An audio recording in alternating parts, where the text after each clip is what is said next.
Does your business leave a lasting impression? Attractive, eye-catching signs help you stand out from the crowd and create a strong brand identity. Our team at Signorama West Palm are experts in helping your business get noticed and get effective signage in front of your potential customers. Our team can turn your blank windows or plain vehicles into money-making branding machines by drawing customers' attention to your business. So if you're looking to leave that lasting impression, call us 561-687-7993 or visit signoramawpb.com. Kaiser University's flagship campus, the 100-acre residential campus at 2600 North Military Trail in West Palm Beach, extends Kaiser University's educational offerings to over 100 degrees in the heart of South Florida. Kaiser University also has an athletic program with 20 national championships, including the 2024 Women's Swimming and Diving Championship and 2023 football, lacrosse, and men's swimming and diving titles. Visit KUSeahawks.com for the latest. ESPN West Palm and Humana are proud to recognize military veterans within our local community. Our Veteran of the Month is Richard Codd. Richard served 4 years in the United States Air Force while stationed in Montana, with 2 overseas deployments in Kuwait. Throughout his service, he exhibited remarkable dedication and skill. Richard is committed to honoring our nation's heroes every day in his personal and professional life while he lives in Port St. Lucie. He's an avid soccer fan and devoted supporter of Real Madrid, one of the best teams in the world, with the likes of Jude Bellingham and Vinicius Jr. His favorite athlete is none other than Real Madrid legend Cristiano Ronaldo. Join us in extending our heartfelt gratitude to Richard for his unwavering service, sacrifice, and continued dedication to his fellow veterans. Richard Codd is the Veteran of the Month, presented by ESPN West Palm and Humana. Introducing Questionable Call with Josh Cohen, and it's exclusively on YouTube, where JC is breaking down the most viral clips in sports and entertainment. Because every day above ground is a good day, some are just more questionable than others. Subscribe to Questionable Call on YouTube right now. New episodes drop every Monday, Wednesday, and Friday. Anything else is out of the question. Presented by Anajar and Levine Accident Attorneys, Twin Peaks, St. Lucie Battery and Tire, and Bud's Chicken and Seafood. Yeah, chicken and seafood. PNC Bank is committed to helping the customers and the communities they serve move forward financially. To do this, they're implementing their Community Benefits Plan that focuses on affordable home lending, small business loans, and employee volunteerism, and creating other opportunities to give back on a local level. They're proud to be a part of the South Florida community. See how PNC Bank can make a difference for you at pnc.com/our commitments. PNC Bank, National Association, member FDIC. Anajar and Levine. Call 1-800-747-FREE. That's 1-800-747-3733. ESPN 1063. WUUB Jupiter, a Good Karma Brands radio station. I fought it tooth and nail until inevitably last night, America, you got what you wanted. And I got to say, I'm a little in on the 12-team playoff. Live from the Anajar and Levine Accident Attorney Studios. The man your man could smell. Theo Dorsey is theoretically speaking. But are you a different animal and the same beast? Streaming live on YouTube. You're gonna break up with me because of what I do on the radio? Here's Theo Dorsey. Good people. Yeah, I'm back at it. It's your boy, Theo Dorsey, Big Teddy in the house. Theoretically speaking here on a Wednesday. On a Wednesday here. C-Cat on the other side of the glass, on the ones and the twos. And I've been on a roller coaster ride when it comes to the CFB 12-team playoff. For the longest, I felt 4 was enough. Before they went to 4, I'm like, why the hell are we adding games? The regular season should hold a very high priority. If you fall during the fall, you shouldn't have a chance to play for the big game come winter. But I was cool with the 14 playoff. I was fighting back against the 12 team for the longest, and I just couldn't. I'm like, dude, a 12 seed's never going to win. A 10 seed's never going to win. It's still going to be the same cast and characters at the top. Still going to be Bama. Still going to be Georgia. Still going to be the likes of Ohio State or Michigan. It's not going to matter. And then when I finally actually saw now that the expanded 12-team playoff is here, and last night we got our very first ranking, C-Cat, and I saw Miami get the number 4 ranking in the initial playoff seeding, and then the number 3 seed, technically because they would be the ACC champs. I can't lie, man. I was like, yo, like, can we fast forward to the end where we can start playing these win-or-go-home games? I'm trying to find a comparison for what the first 12-team playoff will be for America, and I'm struggling to find it. Just a gift for the country, a gift for the sports fan, more of what we love. Yeah. And I don't care if you're going to say it dilutes individual games. I'll take more great games for less elite in terms of how important they are games. Give me more of it. I'm just a slob when it comes to football. I'm a big fan of like true champions, feeling like you actually have and that's why I didn't like the 12-team playoff, because I felt like it brought more volatility. It brought more of a chance, similar to like in college basketball, where most years in college basketball, because there's one and done for 6 rounds, you're not crowning a true champion. You're crowning the team that was the hottest at the end, that maybe had an easier path to the Final Four. Like, you're not necessarily always going to crown the best team. That's why John Calipari, as great as he's been at Kentucky, and as an amazing as a recruiter as he's been, stacking up those rosters with, I mean, name an NBA team and I can name you a star player in their starting lineup that went to Kentucky. Like, that's how serious it was, the injection of talent for the Wildcats. Only one title to show for. You can't tell me that between, I don't remember when he showed up there, but between let's say the past 20 years at Kentucky, all the talent he had there, he didn't have the best team at least 5 or 6 times? Yeah, and it's interesting because if you ask the weirdos that are hardcore college basketball guys, like the really strange cats who are also sports fans, but their number one sport is college basketball, yeah, they love it the way it is. I know. And, I thought it would be the other way around, because in other sports, non-baseball fans who are sports fans look at the Major League Baseball playoffs and love the wild card, win or go home. Let's get everybody involved and have upsets and pandemonium. Baseball fans hate it, though, right?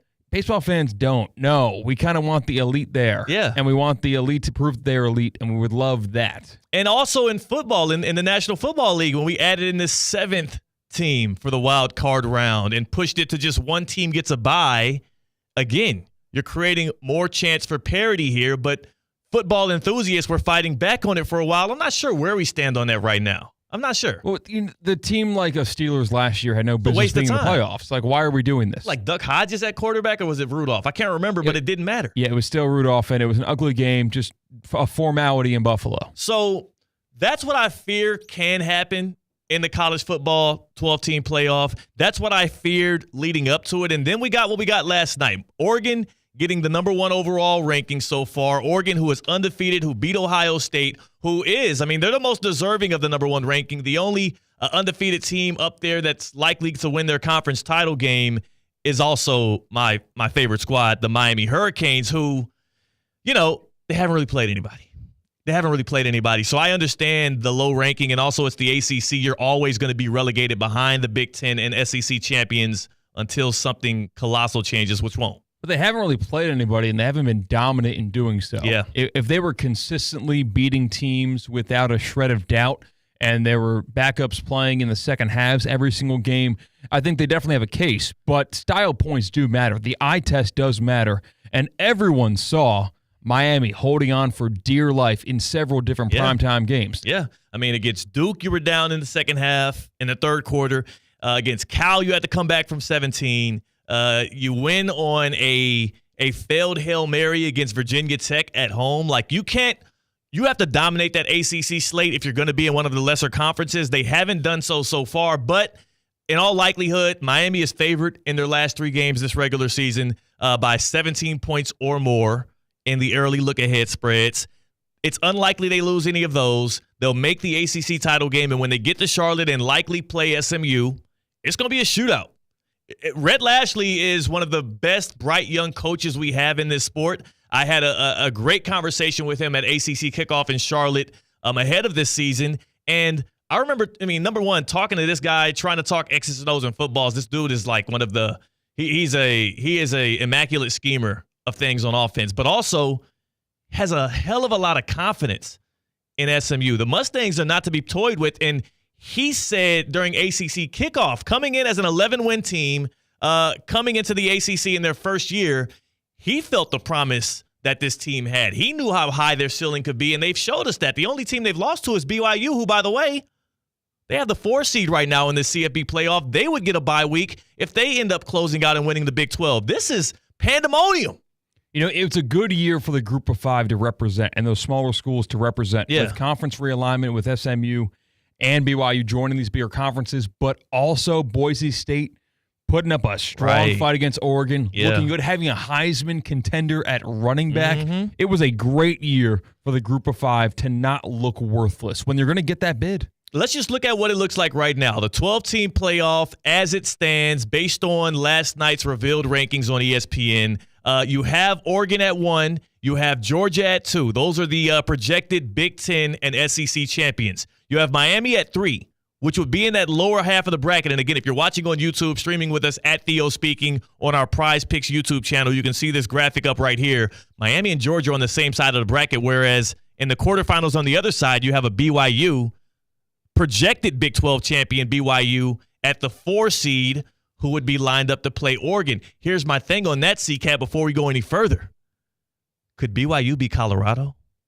Could we be looking at Colorado right there with a 4 seed and a bye week after the tumultuous start, after all of the doubt, all of the too soon praise, and then also there was counterbalanced with people hating on them in a very, I don't know, it was a faulty way. This team is better than who we thought they were. They're not as good as they think they are, but they sure are in their own minds in control of their own destiny to get that 4 seed. If they can beat BYU in the Big 12 championship game, we're talking about a 4 seed Colorado we could be looking at. Yeah, Colorado made quite the impression on the casual football fan at the beginning of last season. That had them so overrated and very over-talked about that kind of stuck in people's mouths, and they are now kind of underrated when it comes to respecting them as a 12-team playoff threat. They have the second-best quarterback in the nation in Shedeur Sanders.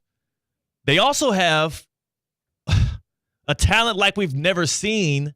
At least, no, we've seen it. We've seen the talents. We've seen people go two-way like Travis Hunter.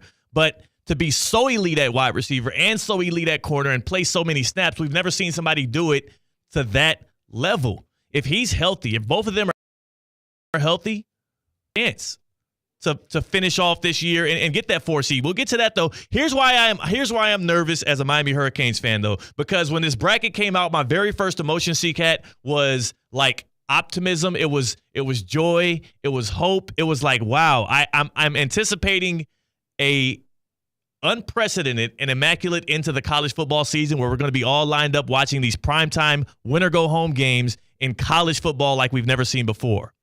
And then I looked at the bracket that Miami is projected to be in right now. And I'm like, man, there's always something. The other shoe always drops when it comes to the Miami Hurricanes since 2002. And with the 3 seed right now, here's Miami's route to a college football title. Here is, because it's a 12-team, and again, CCAT, this is why I wish it was still a 4-team playoff. I wouldn't have these same concerns if it was just 4. But also, this is a TV show. This doesn't matter right now. There's a lot of football to be played between now and the final ranking. The 12-team playoff hurts the Miami Hurricanes. The 12-team playoff in this season is to the detriment of Miami's possibility of winning a national title. And that is my point right now. As hopeful as I am and as glad that I am that the college football 12-team playoff does excite me as a general college football fan, as a Miami Hurricanes fan, I am internally conflicted because if this were the 4-team playoff format, Miami's in if they win out and win the ACC. They're in. We're not going to have the discussion we had last year about Florida State where your quarterback is out, and that's the reason why you get relegated. We're also not going to have that because not only do you have a Heisman contending quarterback, you also have one of the lone left undefeated teams when you're talking about the top 10 teams in the nation. Miami would be in a 14 playoff. They're obviously going to make the 12-team playoff, but the route is so much more difficult when you look particularly at where they're projected right now. Of course, this is the first rankings. A lot of things will change between now and mid-December. Because it's rankings and seeds, by the way. Because like in the rankings, they're in one spot. In the seeds, because of conference championships, a little bit different. Right. So as things stand right now, let's just say that the rankings stood where they were, and this was the 14 playoff, CCAT. Miami's ranked number 4. Oregon's ranked number 1. I see that game. So you would get an Oregon-Miami matchup, and then you would get Ohio State-Georgia. Who's crying at that? Who's crying at that? Who's like, oh, we deserve the shot at this? No, you don't. Texas, you don't deserve a shot. You lost. Penn State, you lost. Tennessee, you lost. That would crown a true champion. Who loses if we did have the 14 playoff this year? Well, there's more football to be played, and there's going to be more quality wins to be had from teams that are not on the inside, look on the outside. I understand things are going to change. I'm just looking at what we have, the data points we have up until this point, which is what we would be doing if it was the 14 playoff last year. This time last year, we look at this, and nobody on the outside looking in has any kind of doubt as to, oh, we got cheated. Because also at the end of the day, Texas, you can still go out and win the SEC title game. Penn State, you can still potentially get to the Big Ten championship and win it. You can say the same for Tennessee. You can obviously say the same for undefeated Indiana and BYU. Sorry, you're in the Big 12. So, sorry. I apologize to Cougar Nation. I understand where you're getting at here because you are feeling two things at once. You are a football fan and you are a Miami fan. Yes. And as excited as you were to see those, bombshell, sexy matchups, or we're getting, in theory, Penn State versus Notre Dame at Beaver Stadium with national title hopes on the line. Yes, sign me up for that. Yeah. At the same time you're seeing that in front of you, you're seeing I'm a Miami fan, and if we just had last year's rules, we would have a much easier road to a title. And be honest with me, that's why I'm going to call out to the Miami Hurricanes fans here in South Florida, Palm Beach County and the Treasure Coast, and across the nation. If you're listening to us either via the YouTube stream or if you tell your smart speaker to play ESPN 106.3, be honest with me. Would you prefer the 14 playoff this year, or are you cool with the 12-team format just based on the route that Miami would have to take to make it to the national title game? They are in control of their own destiny no matter the format. It does feel like the Canes, if we just got Cam Ward a year earlier, pretty much the same roster. If we just got Cam Ward a year earlier, if maybe we could have pushed off the 12-team format until a year later, Miami will be primed to just have to win 2 games against tough teams versus 3, which makes it a lot more difficult for them to get to the actual prize. I'm not being preemptively pessimistic. I'm also not trying to play the results here, but that's just my true and honest initial feelings looking at this first projected 12-team playoff. Miami would have to beat the winner of Alabama and Texas. Then they would have to beat Georgia, only to get a shot at the national title game against likely Oregon or Ohio State. So Miami would have to beat Texas, Georgia, and Oregon or Ohio State to win a national title. I am spooked. 888-760-3776. 888-760-3776. What was your initial reaction when you saw the college football 12-team playoff projection last night? And Miami Hurricane fans, are you lockstep with me? Do you feel like, man, we should have pushed this 12-team playoff thing just 1 year back? Because if it was set at 4 teams, Miami will be a lock to make it if they win the ACC, and they would have a much better shot at raising another national championship banner at Hard Rock Stadium. 888-760-3776, 888-760-3776. Hit us up on Theoretically Speaking on the Baptist Health Hotline. Are you experiencing foot and ankle pain and need to see an expert in the field? Baptist Health Orthopedic Care has a team of foot and ankle orthopedic surgeons and specialists who are regarded as leaders in their specialty. Visit BaptistHealth.net/ortho to learn more today. Baptist Health Orthopedic Care combines its resources of experienced physicians and leading-edge treatments and technology to provide advanced orthopedic, foot and ankle, joint replacement, spine, and sports medicine care. Visit BaptistHealth.net/ortho for more information today. Baptist Health Orthopedic Care has offices conveniently located in Palm Beach County through the Florida Keys. Learn more by visiting BaptistHealth.net/ortho. 888-760-3776. How do you feel coming off of the very first 12-team playoff rankings that we saw on national television? The results, not so stunning, but the position that Miami is in, disheartening for the boy. Yeah, I got to imagine there were so many Miami fans that were occupied last night watching the election coverage, because it's the one day of the year that I actually turn on the news channel, and they wake up today. Well, you do hurricane coverage. Hurricane coverage is your local news day. Election coverage is your national news day. Yeah, my entertaining news channels days, like one of those, yes.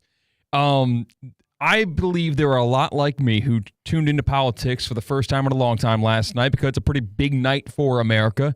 So this kind of flew under the radar in terms of their prerogatives. Like, their priorities were a little bit different last night. And they woke up today as a Miami Hurricanes fan and are saying, oh, so this historic season, this historic offense, this Heisman contending quarterback, this electric season that my favorite college football team, the Miami Hurricanes, gets rewarded with either Bama or Texas and then Georgia.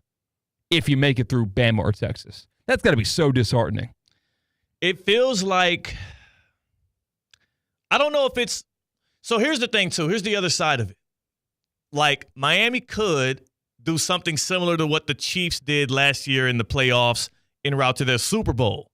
And they could be the team to claim to have had the toughest route to a title, not based on the regular season, but based on what they could potentially go through, the path they can go through in this CFB 12-team playoff.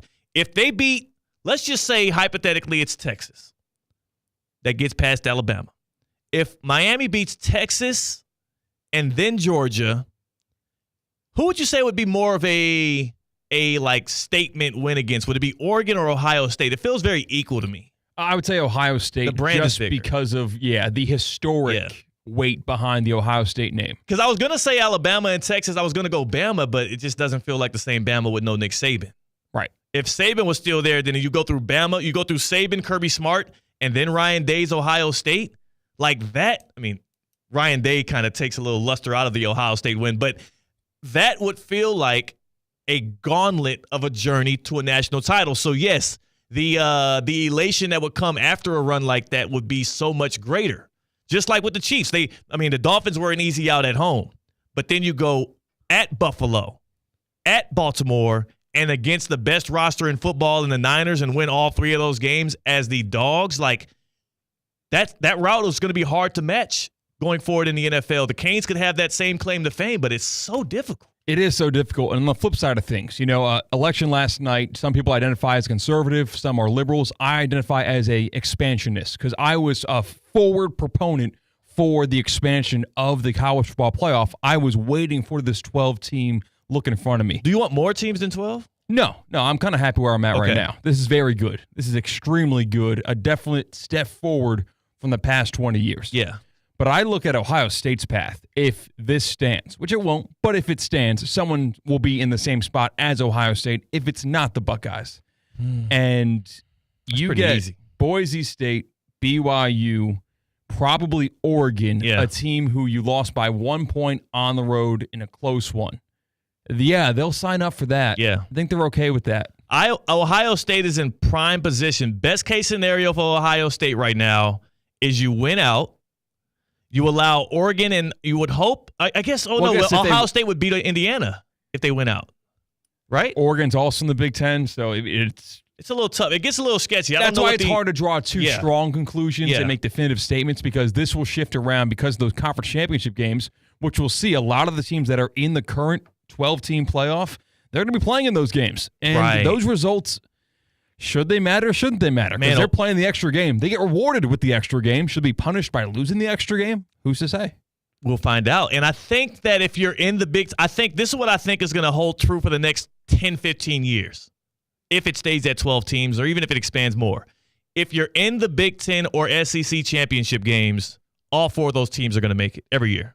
I think that's definite. Yes. Yeah. If you're able to if you're able to do so well in the regular season and in your conference slate that you're one of the best two teams in the SEC or Big Ten at the end of the year, win or lose in that game, I do believe you're automatically in. So if Ohio State wins out, gets to the conference title game, and loses, then they might be in the same spot. They might be right back there at 5.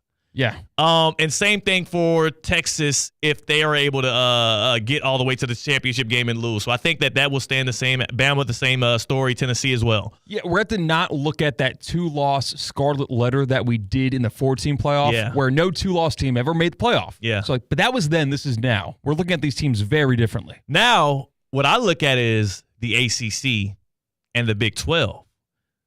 Let's just say somehow we find ourselves in a place where a Colorado team wins the Big 12, right? Colorado, who everybody is out on, everybody is like is just polarizing opinions on Colorado here. Let's look at the rest of their regular season slate. All right, this weekend they're at Texas Tech. They should be able to get that. They host Utah the next weekend. It'll be a physical game. You believe that if they are the team that they purport themselves to be, they can get through the Utes. Then they wrap the season up with Kansas and Oklahoma State. 4 very winnable games based on how they've been playing as of late. See, they're also winnable games, but they're also not very respected wins. Yeah. They should win those games. It's not like they're going to take down a high-ranked team. Well, here's what I'll say.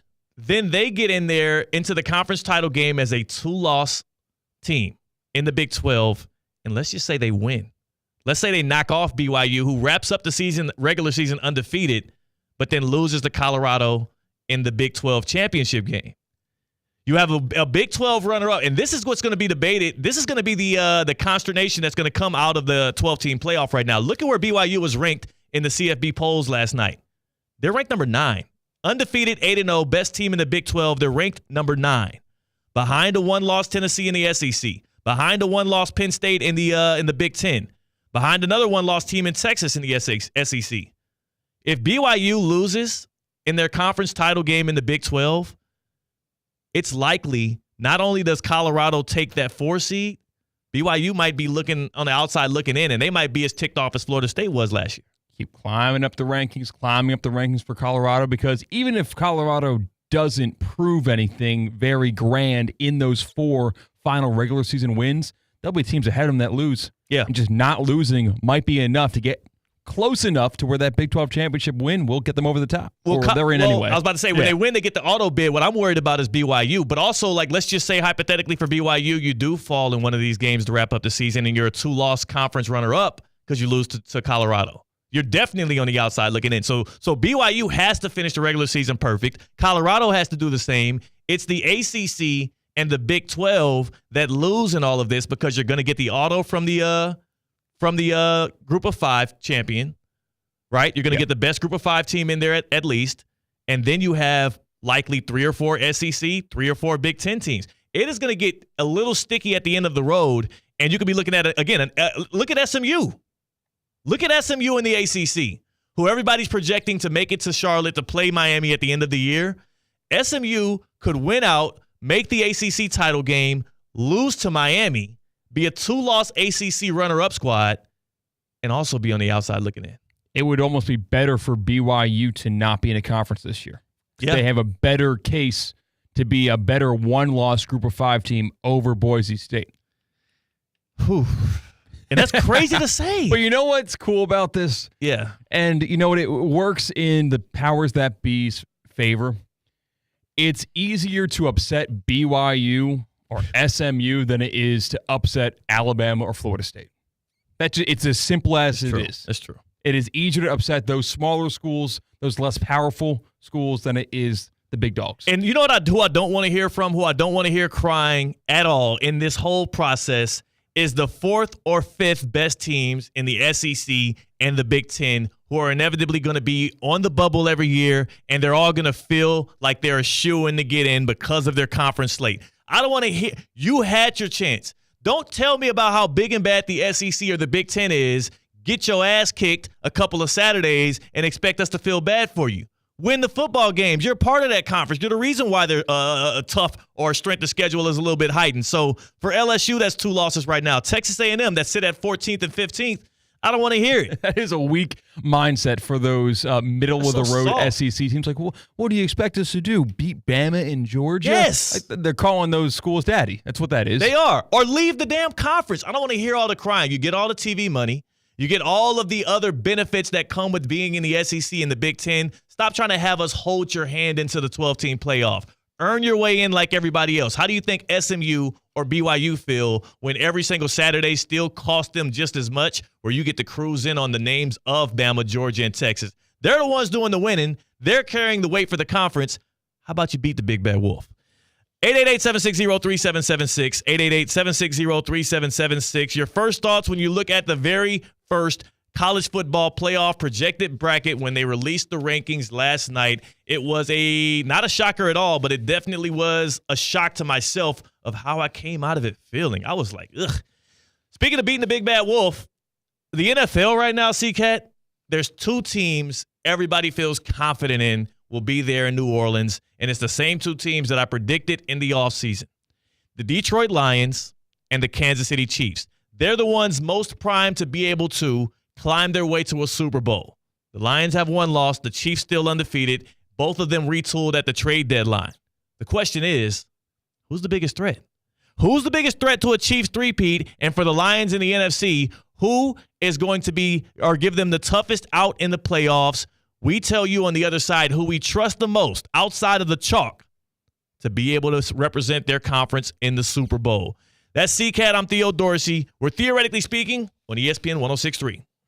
Live from the Anajar and Levine Accident Attorney Studios. Anajar and Levine Accident Attorneys. Call 1-800-747-FREE. This is ESPN 106.3. Hi, it's Evan Cohen. If it's a slam dunk or a game-winning drive, it happens on ESPN 106.3. Tonight, it's NBA from the desert. The Miami Heat and Phoenix Suns, we go live at 8:30. Tell a friend, tell an enemy. The game's right here on ESPN 106.3. Time now for a PNC pause. PNC Bank is committed to helping the customers and the communities they serve move forward financially. See how they can make a difference for you at PNC.com. I'm Mark Anajar. I'm Glenn Levine. I'm Ellie Anajar. Together, we're Anajar and Levine, and our team is a triple threat to big insurance companies. Don't settle with the insurance companies for a fraction of what your case is worth. We'll fight to get you the maximum compensation you deserve. That's the Anajar and Levine difference. Get your free case review right now. We'll help you take back control of your life. Call 1-800-747-FREE. That's 1-800-747-3733. In office, West Palm Beach.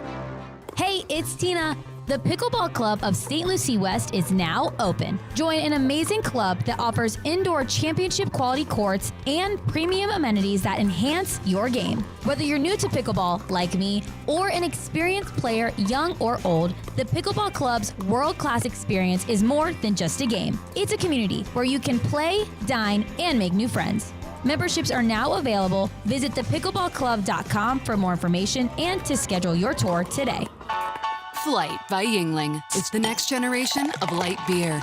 For those who don't follow trends, but craft them. Flight by Yingling is 12 ounces of uncompromised refreshment from America's oldest brewery. With only 2.6 grams of carbs and 95 calories, this is premium refreshment 6 generations in the making. Don't just raise a glass, raise the bar. Flight by Yingling. Available wherever beer is sold. DG Yingling and Son Incorporated. Pottsville, Pennsylvania. Please enjoy responsibly. Your home for the Miami Dolphins in Palm Beach County and the Treasure Coast is ESPN 106.3. It's time to put your fins up. Don't miss a second of the action as Tyreek and company look to conquer the toughest division in football.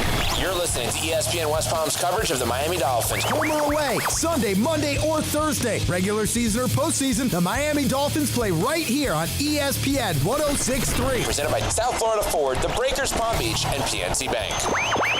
Time now for the Land Rover Palm Beach Player of the Week, supporting local student athletes as they grow on the field, in the classroom, and in the community. Every Player of the Week is eligible to win a scholarship at the end of the year. This year, a $25,000 scholarship will be awarded to an athlete, with $10,000 going to the winner's high school athletic department. Land Rover Palm Beach, above and beyond.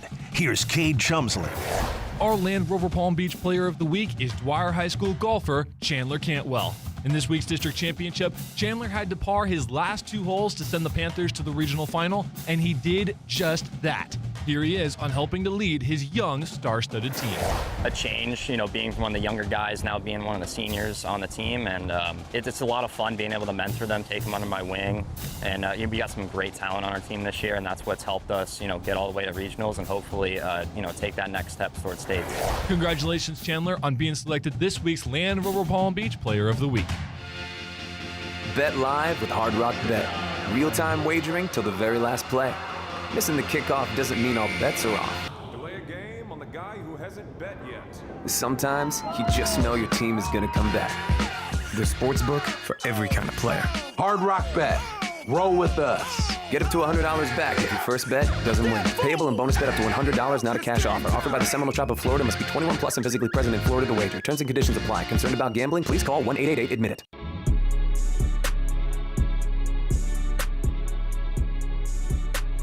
Live from the Anajar and Levine Accident Attorney Studios, Theo Dorsey is theoretically speaking. Streaming live on YouTube, here's Theo Dorsey. H-Town, come get me, dog. All these Yankee fans and player haters out here at the ESPN West Palm offices mad at me because I got my Stros hat on today. Go Stros, by the way. And I don't understand the flack. I never criticize anybody for their sports paraphernalia, but people are calling me cheaters. They're talking about trash cans. I'm not sure why, especially not the Yankees. Got some trash can fans ripping balls out of people's gloves and stuff. You should know a lot about trash. Astros hat is the most controversial headwear I can think of. Not really. Any Astros hat. Yeah. Go Stros, baby. You don That's the H on your championship head. stuff, baby. Oh, you are inviting confrontation on the streets of West Palm Beach. That's the city, man. I can't knock y'all for being mad at the champs. Nobody criticizes Tom Brady. The brother cheated to at least 2 Super Bowls. Nobody's hating on Michigan anymore. They literally got caught in a scandal cheating. So get off my back. We're talking about the teams that we have the most faith in to be able to top the Chiefs in the AFC and the Lions in the NFC. But before that, I do want to get y'all's thoughts here on the college football 12-team playoff. As a Miami Hurricane fan, I am conflicted. I love what the 12-team playoff does for the sport. I am saddened that in the year that Miami finally looks like they're going to do it, they're finally going to cross that finish line, win their first ever ACC title game. It's the same year that, everybody's getting in, and they got to win 3 games now to win a title. 888-760-3776, 888-760-3776. Your thoughts on the CFB playoff rankings and the very first bracket we got based on what we saw last night. Joe is in Jupiter. Joe's on the Baptist Health Hotline here on Theoretically Speaking. Joe, I guess college football's 12-team playoff has to be a relief because you got something to look forward to other than, the Cowboys. Absolutely, and I'll tell you. I'll give you 3 quick reasons why. But first, why do you got to bring up the Astros right before I come on the air? That's Seacat and them forced me to. They're hating on me for having my hat on. I am from Houston. I will not be ostracized for repping my city. Okay. Yeah. Okay, you shouldn't. What's your 3 reasons? The Rangers won.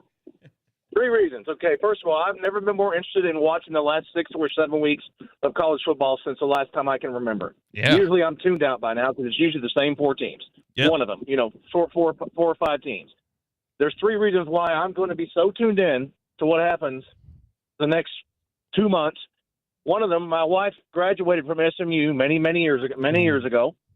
SMU deserves this from what happened in the 80s. I'm so rooting for them.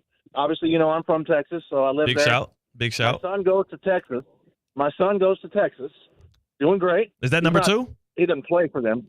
My son goes to Texas. One of my sons goes to Texas. Is that your number 2 reason, or is this still on number 1? No, number 1 is my wife graduated from SMU. Okay, and number 2 is your son goes to Texas.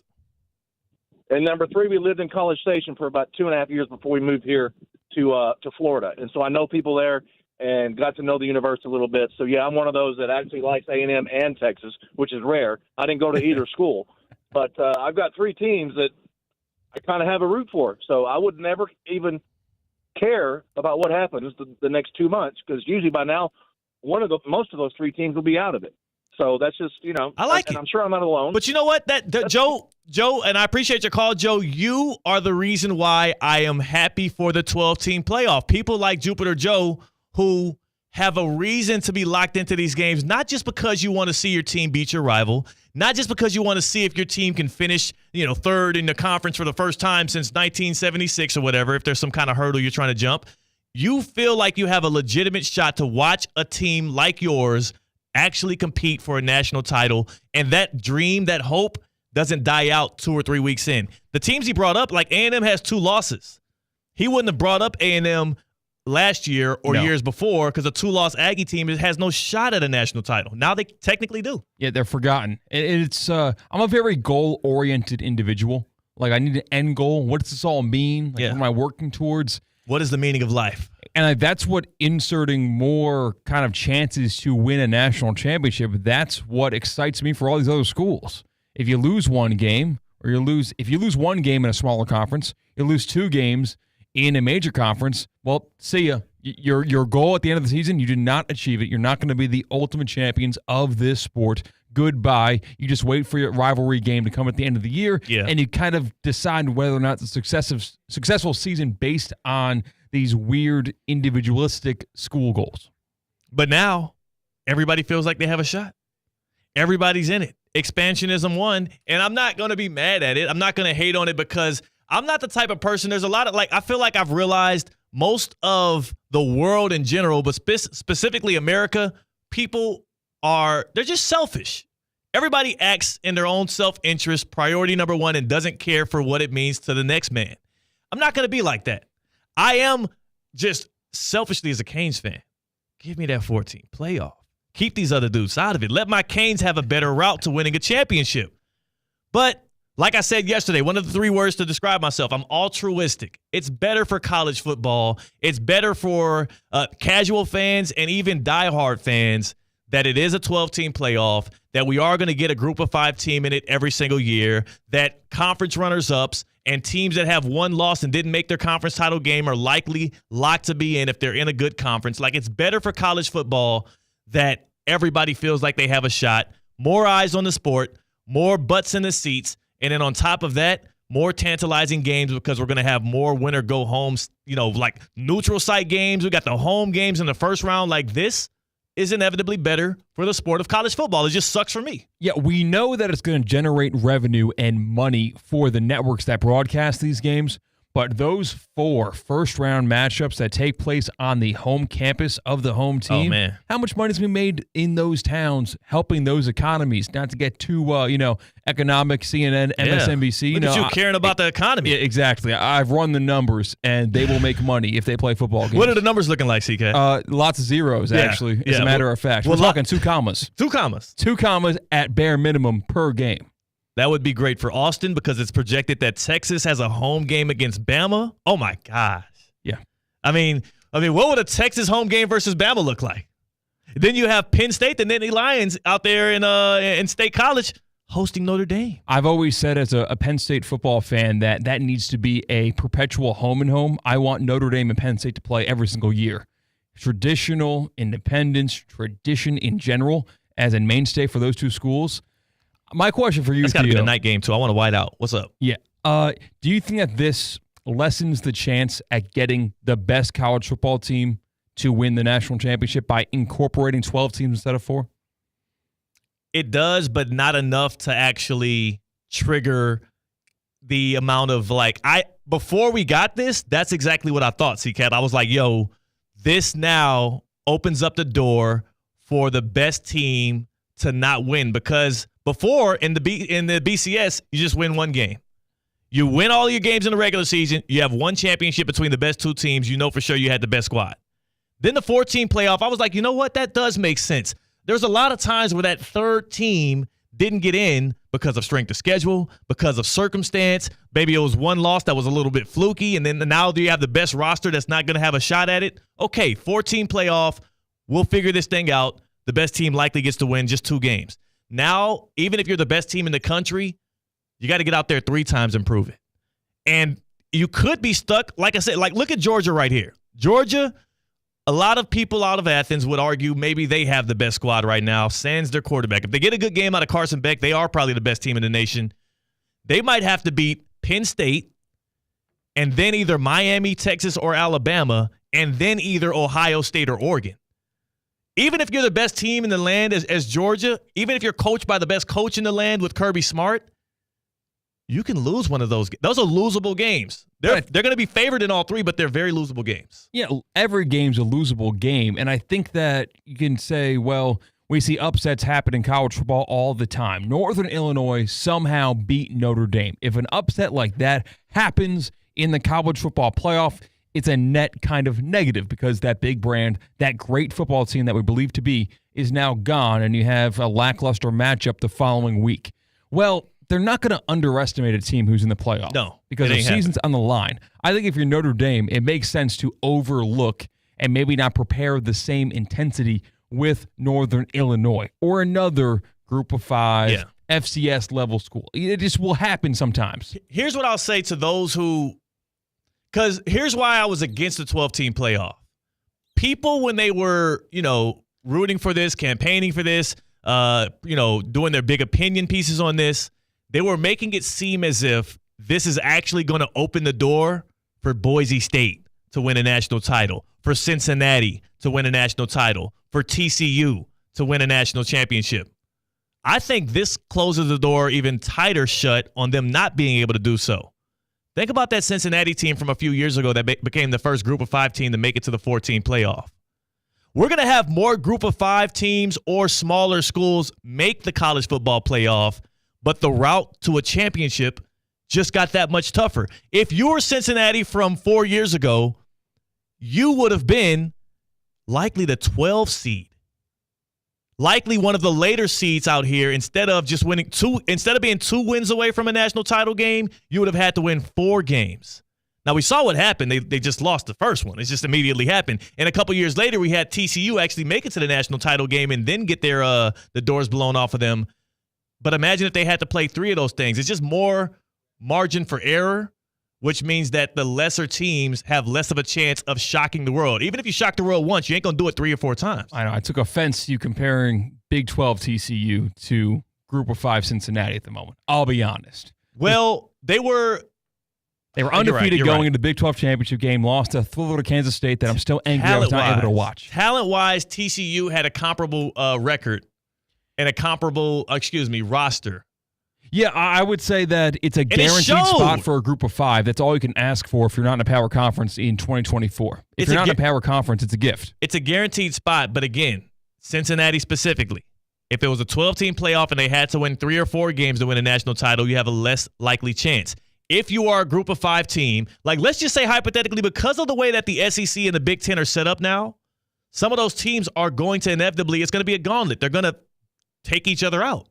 If you ran the table and went undefeated as a Boise State, and let's just say, enough of these squads had 1 or 2 losses, you could find your way as a 4 seed in a 14 playoff, and then all you got to do is maybe upset Oregon. We saw Boise State play Oregon this year, and they almost beat them in the regular season. Why couldn't they do it in the 12-team playoff? And then we have Boise State in the national title game.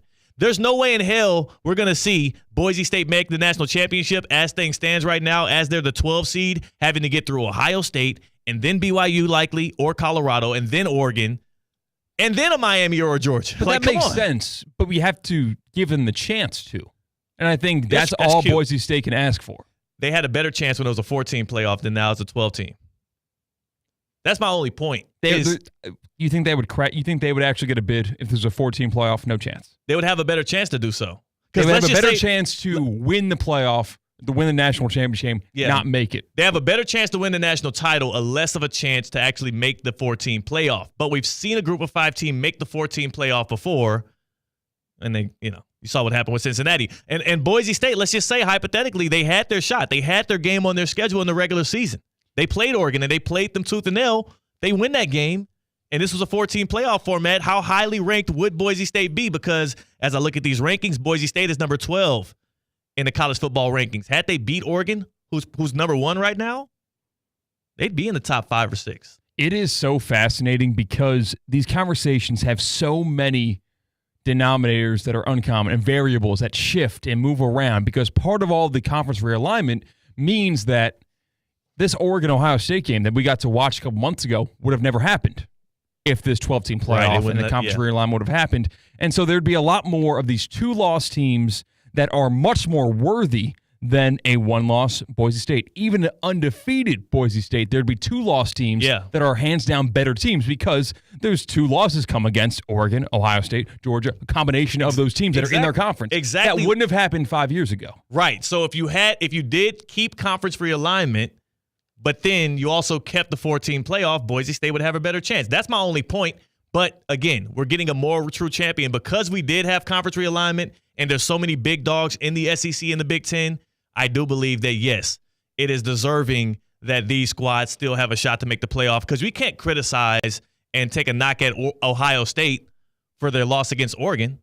That's a good team. That is going to be the best loss on anyone's schedule. Yeah. If you want to grade losses, that's the most permissible by anyone in the country. What's hilarious is the CFP playoff, the 12-5 matchup, Boise State and Ohio State, both one-loss teams, both losses to Oregon. I didn't even think about that. Right.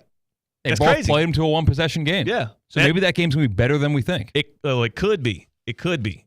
I don't know, though. Absolutely not. I think, and also Boise State's not sneaking up on anybody anymore. Oregon caught them a little early in the year. There's a lot more tape out on how that run game goes with Genty. I do think Ohio State should be more prepared for that, as we've seen Ryan Day try to figure things out there in Columbus. Okay, so we do need to get to the Chiefs and the Lions topic. We'll get to that on the other side. More specifically, too, are we geared up to get some trivia in? There we go. I'm glad you asked. Okay, before you give the trivia out, let me tell people about Kaiser University, because I do want to get to that trivia, because I'm pretty good at it at this point. Congratulations to the Kaiser Seahawks, the 2023 NAIA football champions. If you want to feel like a champion, maybe you go pull up on them this Saturday as they host Florida Memorial, a 6 p.m. kickoff against Florida Memorial. Kaiser is, in football right now, the number 1 team in the nation. 7-0. Head coach Miles Russ has that machine still churning. And I'll say this, too. If you're a fan of some of the local schools out here, there's a lot of local talent that is now coaching for the Seahawks right now, and also a lot of local talent playing for the Seahawks that you'll see familiar faces. We actually have a story up right now on YouTube, ESPN West Palm Play, that describes one of the coaches who last year he subbed in as the backup quarterback. I'm talking about Wake here.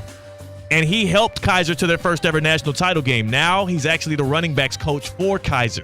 It's a lot of homegrown talent there. The Seahawks are the defending national champions. Check them out this weekend at home, 6 p.m. kickoff against Florida Memorial. You're not going to want to miss that kick. And CCAT, you'll be on the call for that one. I sure will. Say hello to me. I'll be in the press box waving to everyone. KUSeahawks.com, KUSeahawks.com. That's how you can check in on their schedule, see what else they have on their home slate, as well as get tickets to watch Kaiser, Florida Memorial, and HBCU traveling up to West Palm Beach to take on those Seahawks. 6 o'clock kickoff on Saturday, and that's going to be a fun one.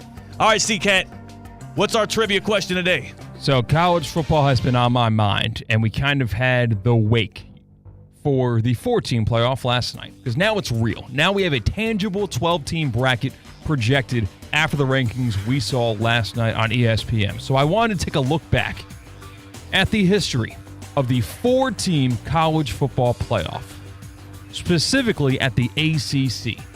In the decade that the 4-team playoff existed, how many times did an ACC team make the 4-team playoff?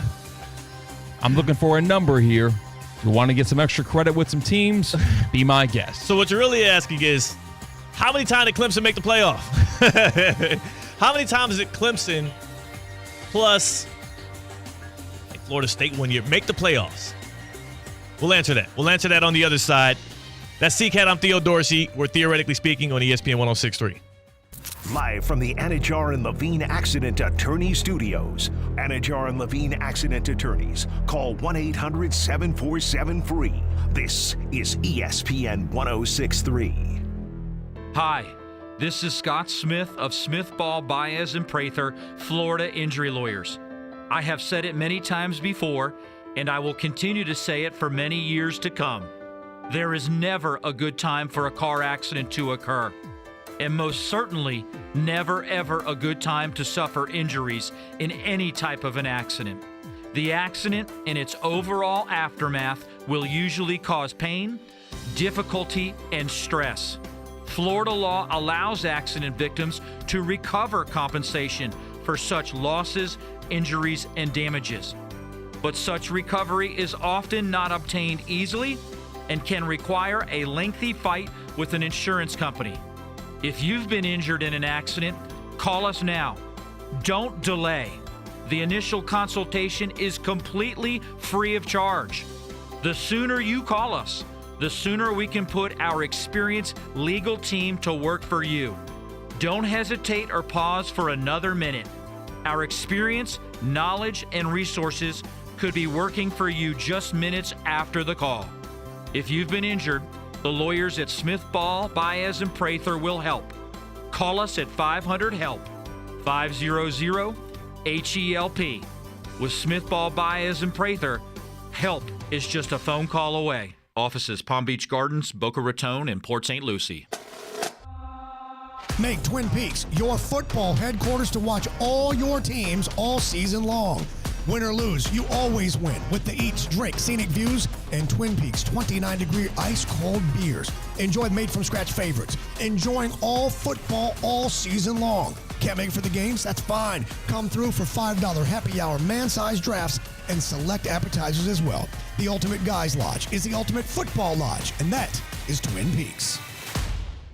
Prize Picks is the best place to get real money sports action. With over 10 million members and billions of dollars in awarded winnings, Prize Picks has made daily fantasy sports accessible to all. You just pick more or less on at least 2 players for a shot to win up to 100 times your cash. Prize Picks is the only real money daily fantasy platform with an injury insurance policy, so your lineups stay in play even if one of your players gets injured. If your player leaves in the first half and doesn't return, Prize Picks keeps your lineup live. Sign up today and get $50 instantly when you play $5. You don't even need to win to receive the $50 bonus. It's guaranteed. Prize Picks is the best way to win real money this football season. Which players are going off? Which ones aren't? Make your picks in less than 60 seconds and turn your sports opinions into real money all season long on Prize Picks. Download the app today and use code THEOD to get $50 instantly after you play your first $5 lineup. Breaking news on ESPN 106.3 is brought to you by St. Lucie Battery and Tire. This just in, we begin this hour with breaking news. When news breaks, ESPN 106.3 has it covered. New developments ESPN 106.3 can now report. When your vehicle breaks, St. Lucie Battery and Tire fixes it.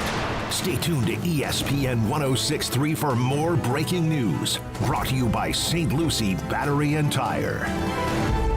As market dynamics change, the quality of service you receive from your accounting firm shouldn't. Partner-owned since 1923, Anshin Accountants and Advisors take time to get to know you and your unique circumstances to help resolve complex issues and develop innovative tax and accounting solutions. If you're a business owner or high net worth individual eager for a strategy to maximize tax savings, let Anshin recalculate what's possible. Visit anchin.com.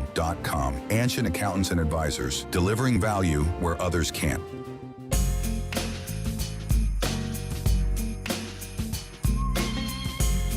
Live from the Anajar and Levine Accident Attorney Studios, Theo Dorsey is theoretically speaking.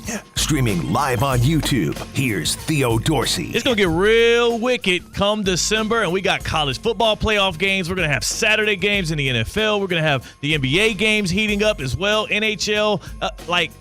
You're going to have so much action going on, you're not going to know which way to look. You might not have enough TVs at the crib either to be able to lock in, but I know a place. There's only one? It's one place? Well, they got plenty locations. Duffy's Sports Grill. Duffy's Sports Grill. Hit it up right now. Duffy'sMVP.com. Jump on the website. I'm telling you right now, I'm letting you know ahead of time because I'm sure there's a Duffy's near you all across the state of Florida, but of course, especially in Palm Beach County and the Treasure Coast. Now, the great thing about Duffy's is I don't care if it's Monday, Sunday, Tuesday, Wednesday, whatever the day of the week. If the day of the week ends in Y and the time is whenever they're open, 2-for-1 drinks. 2-for-1 drinks. Any cocktail of your choice. Any seltzer, beer, 2-for-1. You buy one, you get another one. It's no gimmick. That's every day. Then on top of that at Duffy Sports Grill, you have award-winning burgers and jumbo wings. But again, we started this off by talking about you don't know which way to look. So much action, so many games. 80 or more televisions in every single location. Like, it doesn't take a genius to figure out where the best place to go is to watch games, to kick it with your friends, to enjoy some brews and some good food. Duffy'sMVP.com.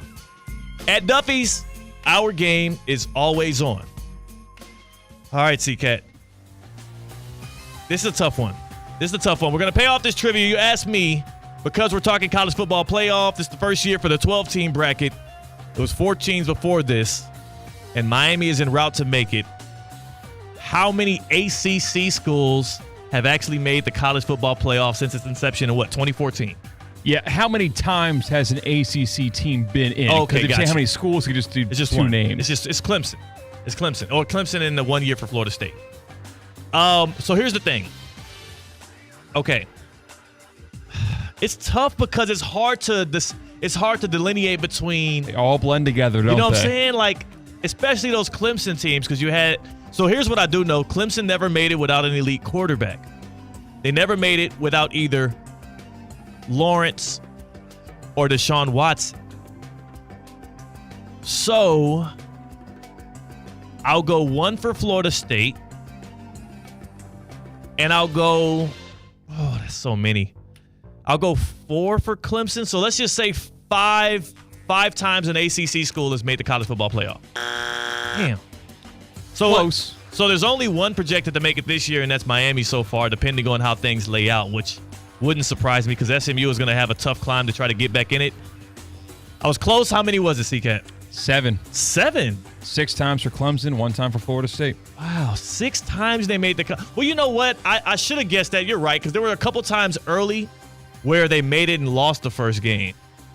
Yeah. I think – was there one time where Ohio State beat them early or something like that? I think Oregon beat them early. It was one of those. It was a couple times early they lost. I did not realize they made it 6 different times. And the Florida State time was, I'm guessing, the was that JMO? Yeah, it was the first year of the playoff. Yeah. Was Florida State, Oregon. Yeah. Oregon got the win. Yeah, that was JMO. That was the big homie who's out there fighting for his life in Cleveland. Okay, so I lost that one. Usually better at usually better at the trivia games that we play here. The happy hour is on the other side. We did. What was that right there? That was the music. Little groove? Yeah, accidentally. Just want to get the people a little vibe too. I'm not mad at it. So in the happy hour, we're going to bring back in Espresso Martina. She's going to jump in here and have some fun with us here on Theoretically Speaking. We also are going to have Evan Cohen from Unsportsmanlike. He's going to join us in about 20, 25 minutes. We do need to break down. We're going to do some midday midterms grading the trade deadline deals. And also, we're all going to pick which teams in each conference in the NFL, the AFC or the NFC, can dethrone the favorites. The Lions look like a juggernaut, and I don't see anybody it is hard to ever pick against them, especially in the regular season, with what Ben Johnson's doing with that offense, with what they do on the front lines. And then the Kansas City Chiefs, DeAndre Hopkins and Patrick Mahomes. This is the first time we've seen number 15 have a receiver like that can win 50-50 balls, that can win in man-to-man seemingly every single time on the outside, in the slot, wherever. Those two look like juggernauts in their conferences. They look like the paper favorites to make it to the Super Bowl. But who do we trust the most in each of those conferences to be able to dethrone them? We'll discuss that and more. That's C-Cat. I'm Theo Dorsey. Incoming is Espresso Martina in the happy hour. We're Theoretically Speaking on ESPN 106.3. Live from the Anajar and Levine Accident Attorney Studios. Anajar and Levine Accident Attorneys. Call 1-800-747-FREE. This is ESPN 106.3. It's ESPN 106.3, your home for live sports presented by Hard Rock Bet. Home of the Miami Dolphins, Miami Hurricanes, and all of the biggest football matchups throughout the week. Hard Rock Bet, it's Florida's official sports book. Try Hard Rock Bet now and receive up to $100 back in bonus bets if your first bet does not win. Hard Rock Bet, roll with us. It's offered by the Seminole Tribe of Florida. Must be 21 plus and physically present in Florida to wager. Terms and conditions apply. Concerned by gambling, call 1-888-ADMIT-IT.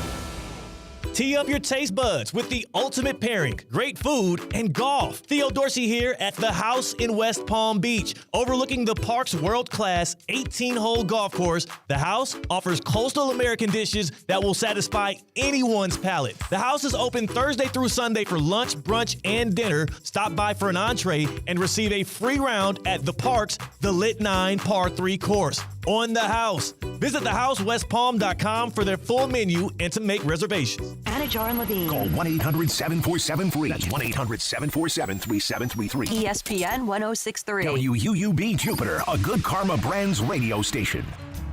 PNC Bank is committed to making a difference in the lives of the customers and communities they serve by helping them move forward financially. As a Main Street bank, PNC is always working to make it easier for their customers to achieve their goals and plan for the future, whether that's through innovative digital solutions or in person. PNC is proud to be part of the South Florida community. See how PNC Bank can make a difference for you at pnc.com/tech. PNC Bank, National Association, member FDIC. Your home for the Miami Dolphins in Palm Beach County and the Treasure Coast is ESPN 1063.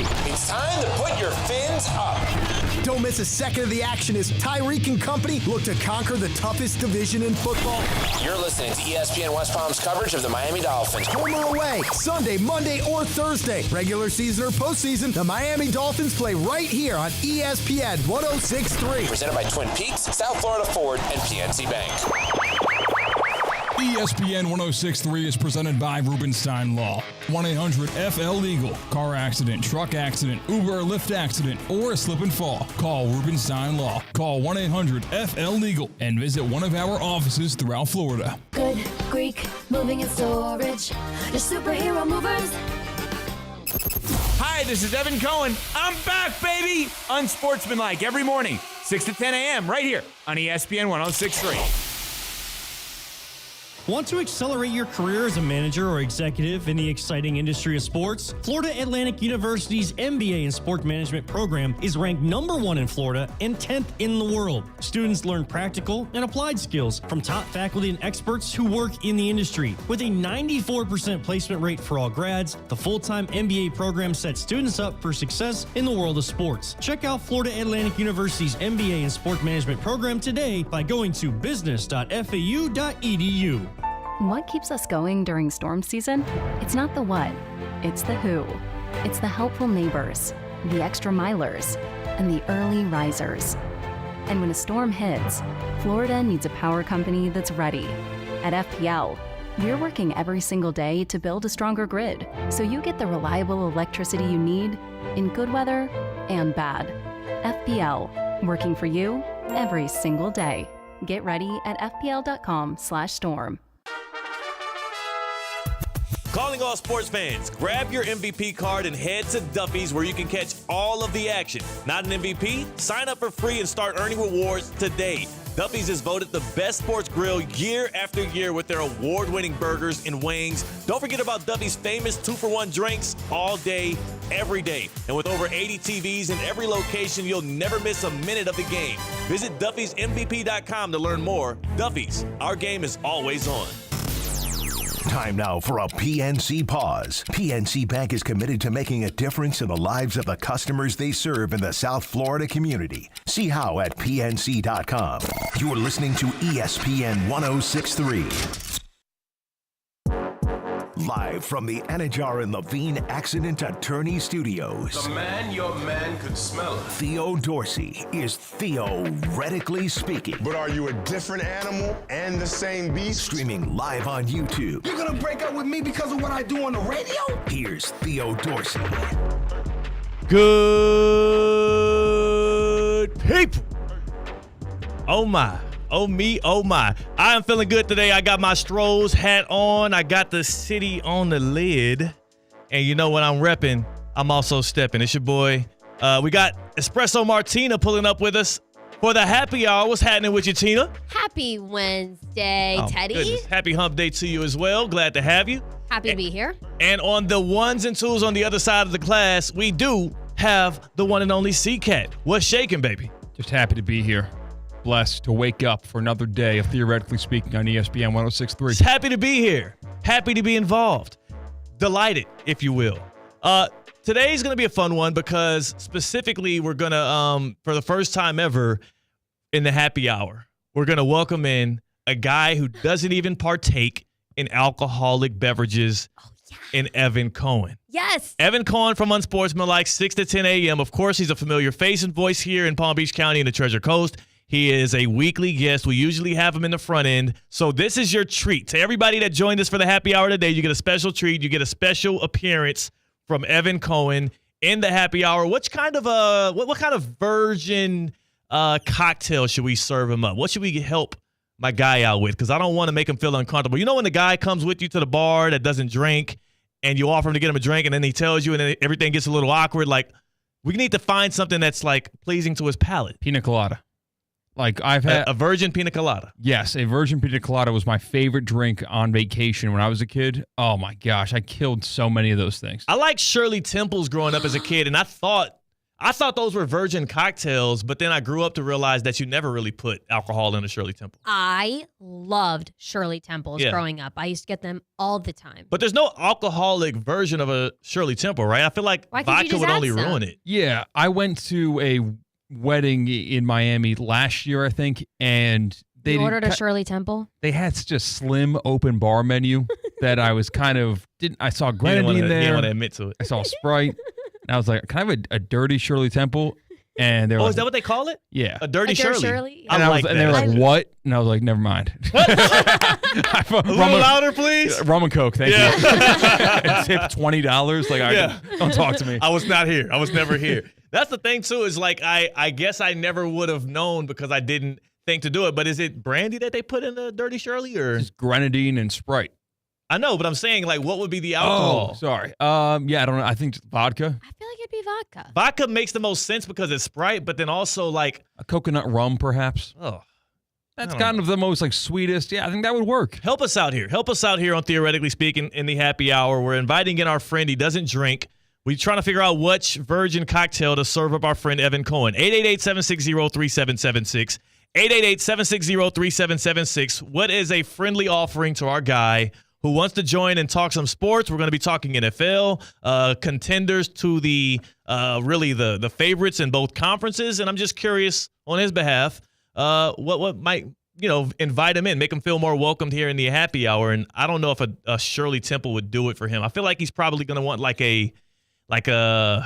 he probably just drank a water with ice. Like, isn't it like just a martini, like a virgin martini? What's a virgin martini? It would just be water. Martinis are most. Oh, okay. I know it would just be water. Ice, then you wait for it to melt. Yeah, that's a virgin martini. That would be. I guess there's no ice in a martini, so no, I don't know what it is. Yeah, it would just really be in a water a virgin way. It would be water with an olive. I guess so. Have you ever heard of someone like non-alcoholic beer?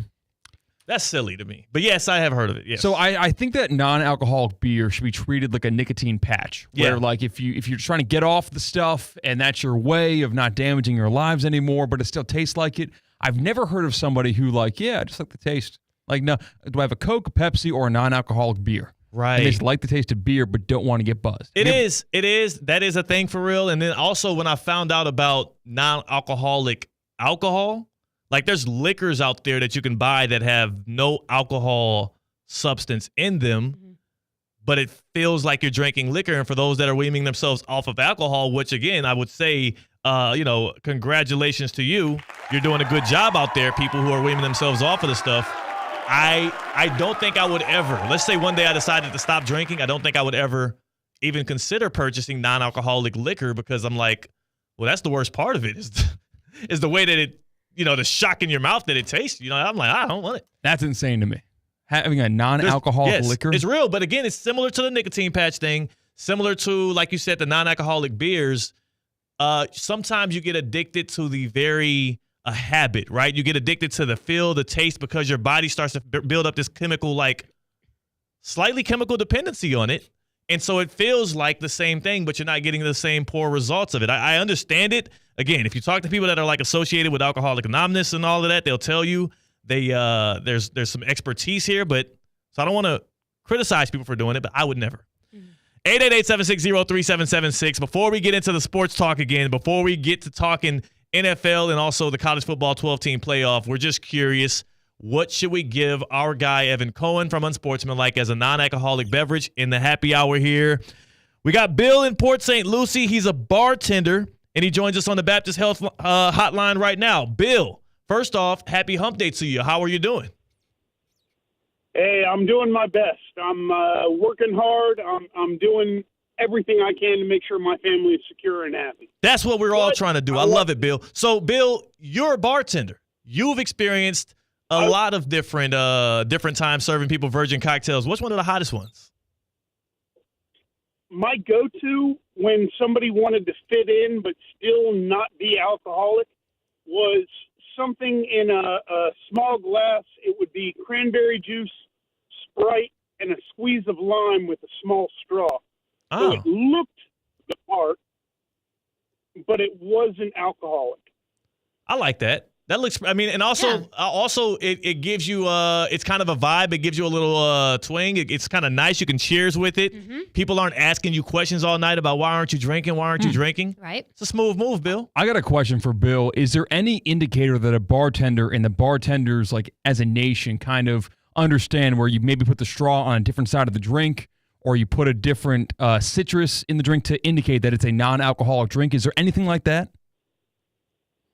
No, not necessarily. There's got to be some open communication, and it can be hush-hush. And, hey, I want to have a cocktail, but I don't want it to be a cocktail. So I would do everything, and I would put on the show and make sure that it looked like you were getting a cocktail, but at the same time, I would communicate with the other bartenders, hey, this guy or this girl is, off limits. Don't serve them. And if somebody wants to buy them a shot, I'll make it look like the shot that they ordered, and I will charge them for the shot that they ordered. Oh, hold on a second, Bill. No, pump the brakes. Pump the brakes. You'll charge them? No. Yes. Oh, yes, sir. Bill's a bro. Bill is going above and beyond. That's awesome. He said he would also do the whole show. So a show appreciate the the drink. show. Yes. I appreciate the show. I don't appreciate you charging somebody for vodka when you're giving them water. It seems like you're pocketing the $8. Yeah, Is where's that what that you money think's happening? Hey. If a girl comes into the bar and says that she's not drinking and a guy wants to buy them liquor, I'm going to do what I can to protect my customers. My dog right there. Fair enough. Can't leave that paper trail. Hey. I like Bill. Hey, yeah. I like Bill.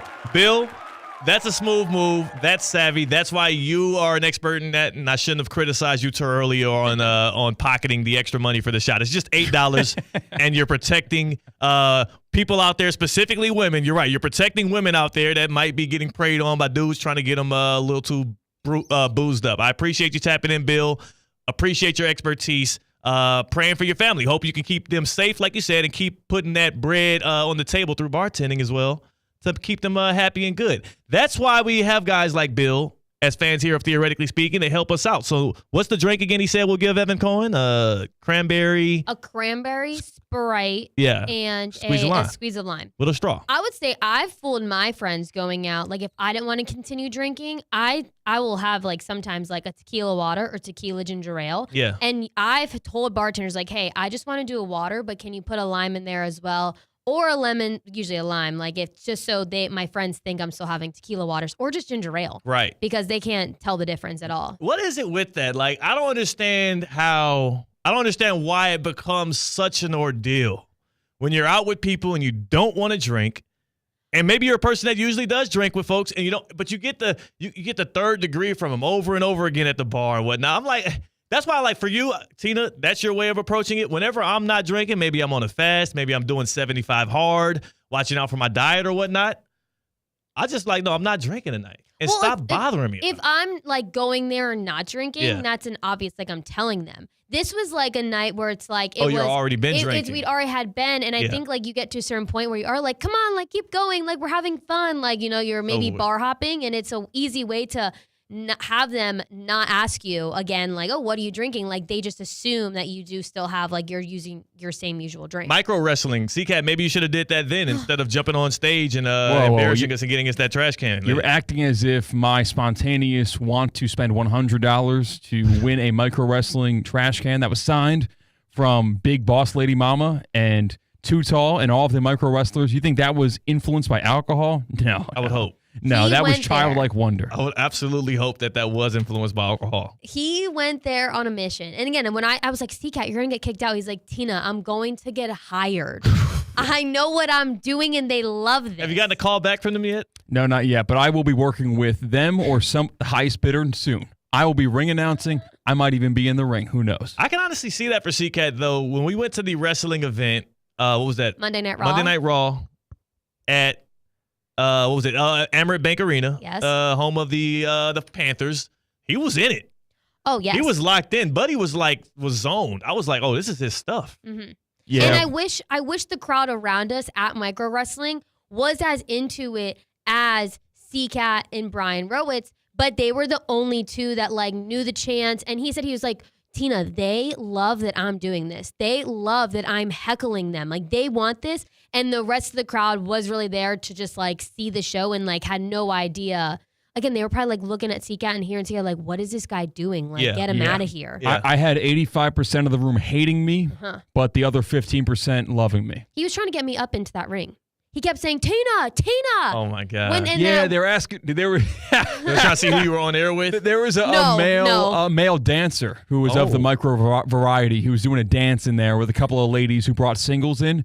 And I said, Tina, this is your chance. And he kept You're never shouting going to have my that chance again. He was pointing at me. He was standing up. He was shouting my name to get me to go up there. And we weren't it wasn't a huge area that this event was in. So I was only 7 rows from the ring. And I'm like, C-Cat, please stop. This is my worst nightmare. I don't want the attention and I don't want to go up there. A mini Magic Mike, and she turned it down. I turned it down. I will not be going to any company outings. I will not be going to any events with y'all and the likes going forward here. I don't want to be put in that position where I'm in the ring dancing with micro wrestlers and getting hit over the head with trash can lids. Though it was fun the other day when we actually did it to each other. You'll do it in the comfort of your own studio. Yes. That's when you'll get hit with a trash can lid. I'm all about the home games, baby. I'm all about the crib and the home games. Speaking of home games, the college football 12-team playoff, the first rankings was brought to us yesterday. And I think everybody's favorite part, the one thing that everybody can agree on, is the first round is going to be absolutely awesome.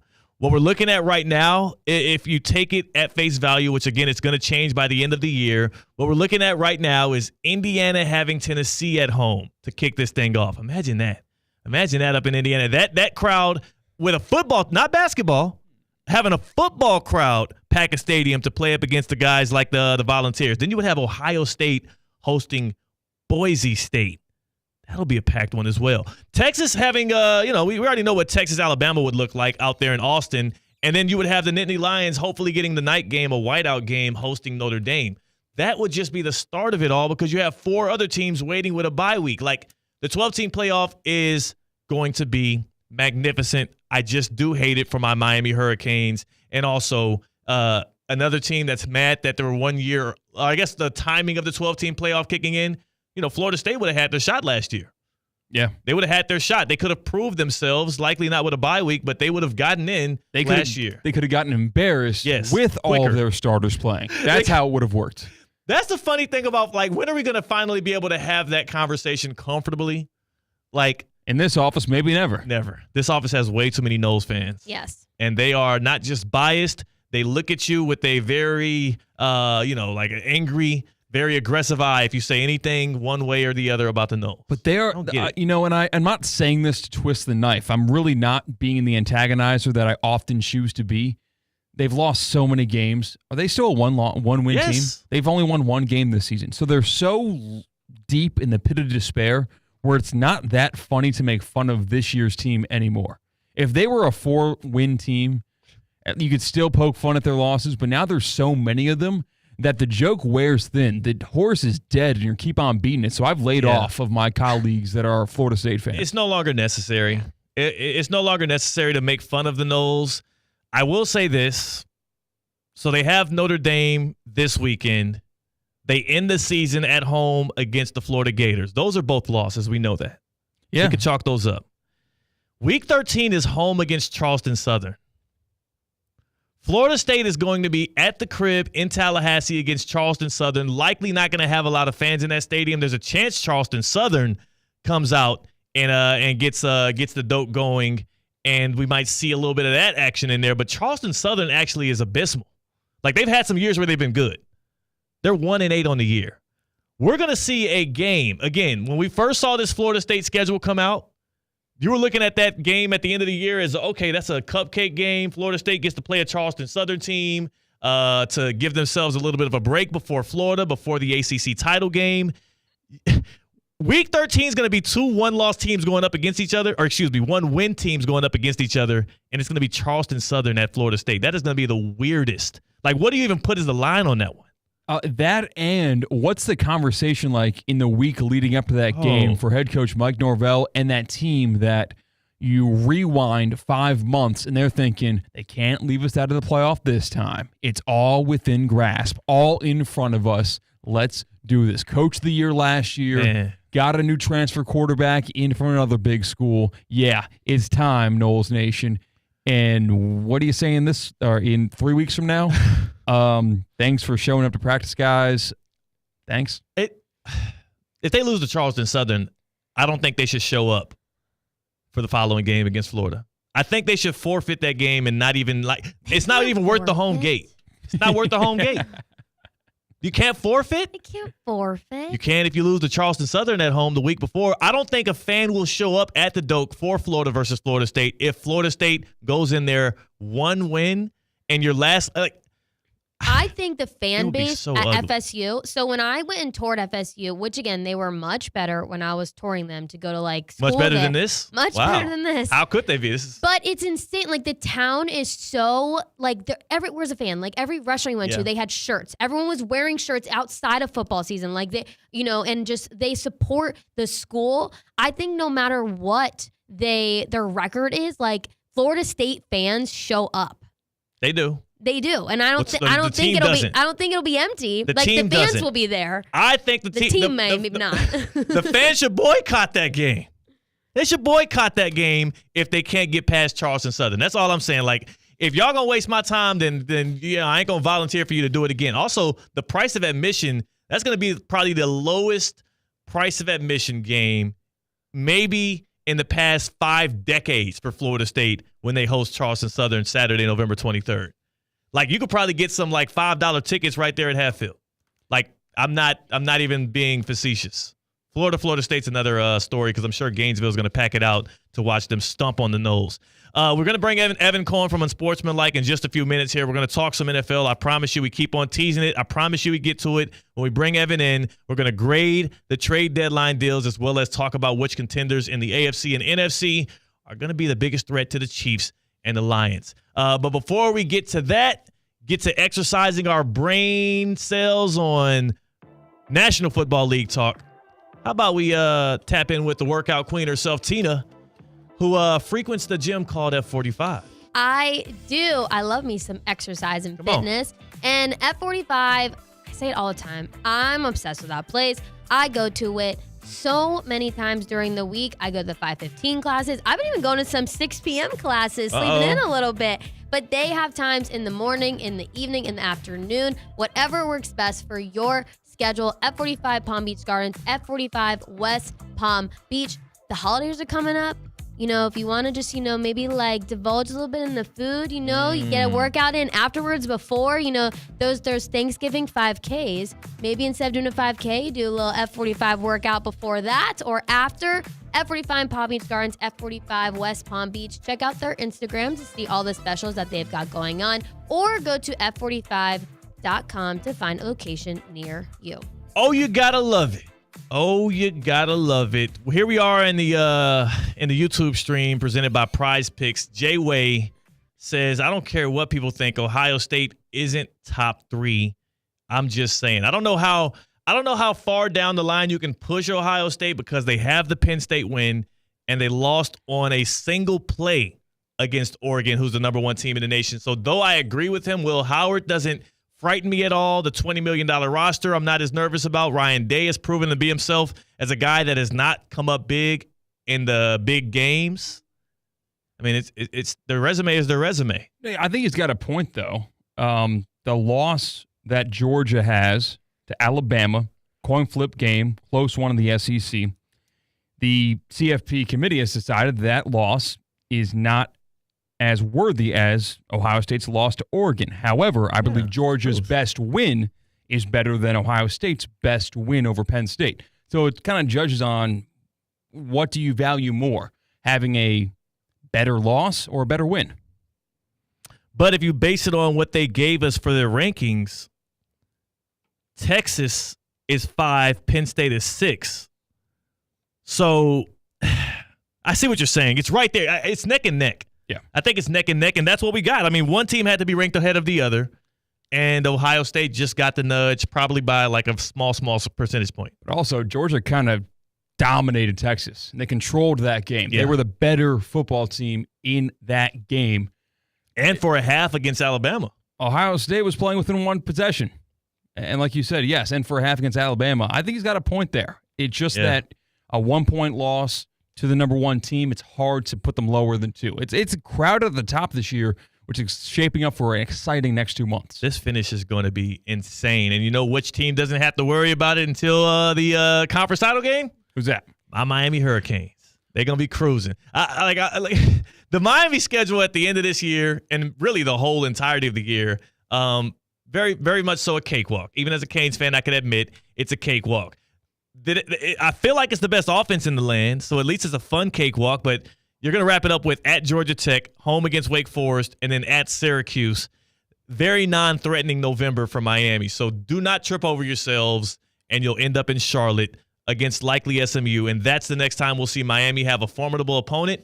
You just pray for health, and you pray for also, again, not going – like the Canes have been the Cowboys of college football.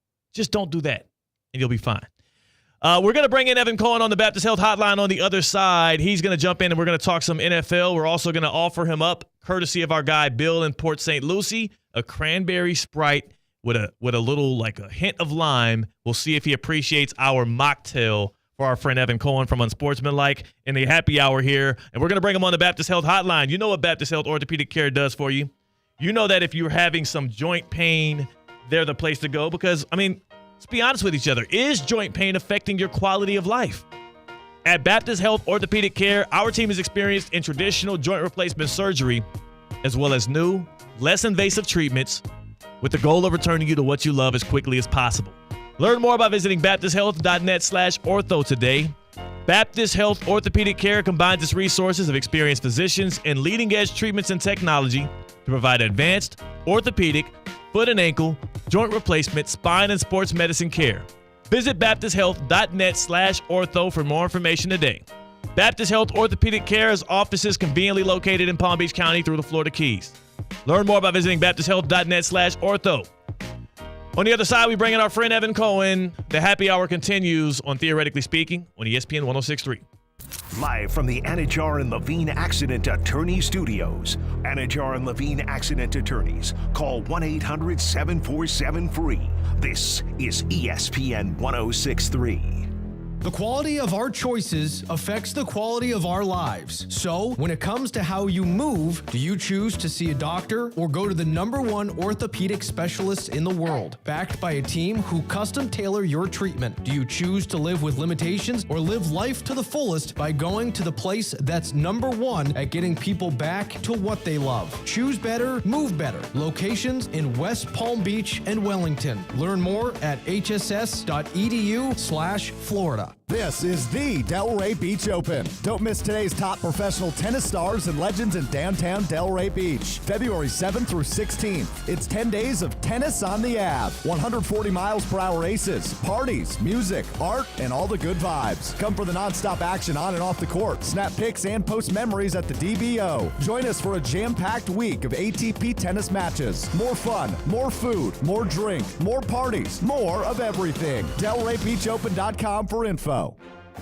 This is the Sports Business Minute presented by the FAU MBA in Sport Management Program. According to ESPN's own Myron Metcalf, Cooper Flagg, the rising freshman star on the Duke men's basketball team, is inking a deal with Gatorade. The 17-year-old is Duke's next college basketball star and the projected #1 pick in 2025. He is now inked in with Gatorade on an NIL contract. He left his hometown high school of Nokomis Regional High in Maine and attended Mount Verde Academy in Florida to finish his high school career.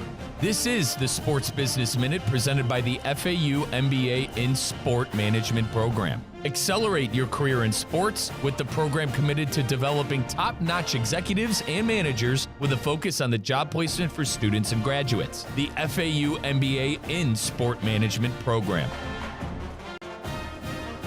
ESPN 1063 is presented by Rubenstein Law. 1-800-FL-LEGAL. Car accident, truck accident, Uber or Lyft accident, or a slip and fall. Call Rubenstein Law. Call 1-800-FL-LEGAL and visit one of our offices throughout Florida. Mornings. Nope, not my thing. But when I imagine a McDonald's breakfast in my hand, suddenly the snooze button is out of the picture. Now for a limited time, the 2 for $5 mix and match breakfast deal includes the sausage, egg, and cheese McGriddles, Egg McMuffin, or the sausage McMuffin with egg. It's like a fist bump for breakfast that says, you've got this. It's time to gear up and seize the day. The breakfast hype is real. Ba-da-ba-ba-ba. Limited time only. Prices and participation may vary. Cannot be combined with any other offer or combo meal. Single item at regular price.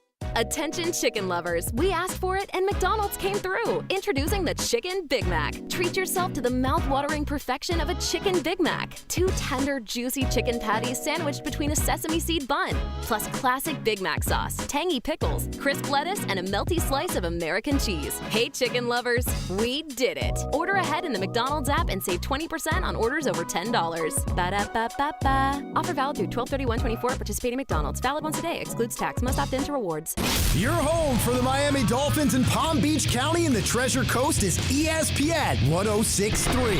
It's time to put your fins up. Don't miss a second of the action as Tyreek and company look to conquer the toughest division in football. You're listening to ESPN West Palm's coverage of the Miami Dolphins. Home or away, Sunday, Monday, or Thursday. Regular season or postseason, the Miami Dolphins play right here on ESPN 1063. Presented by South Florida Ford, the Breakers Palm Beach, and PNC Bank.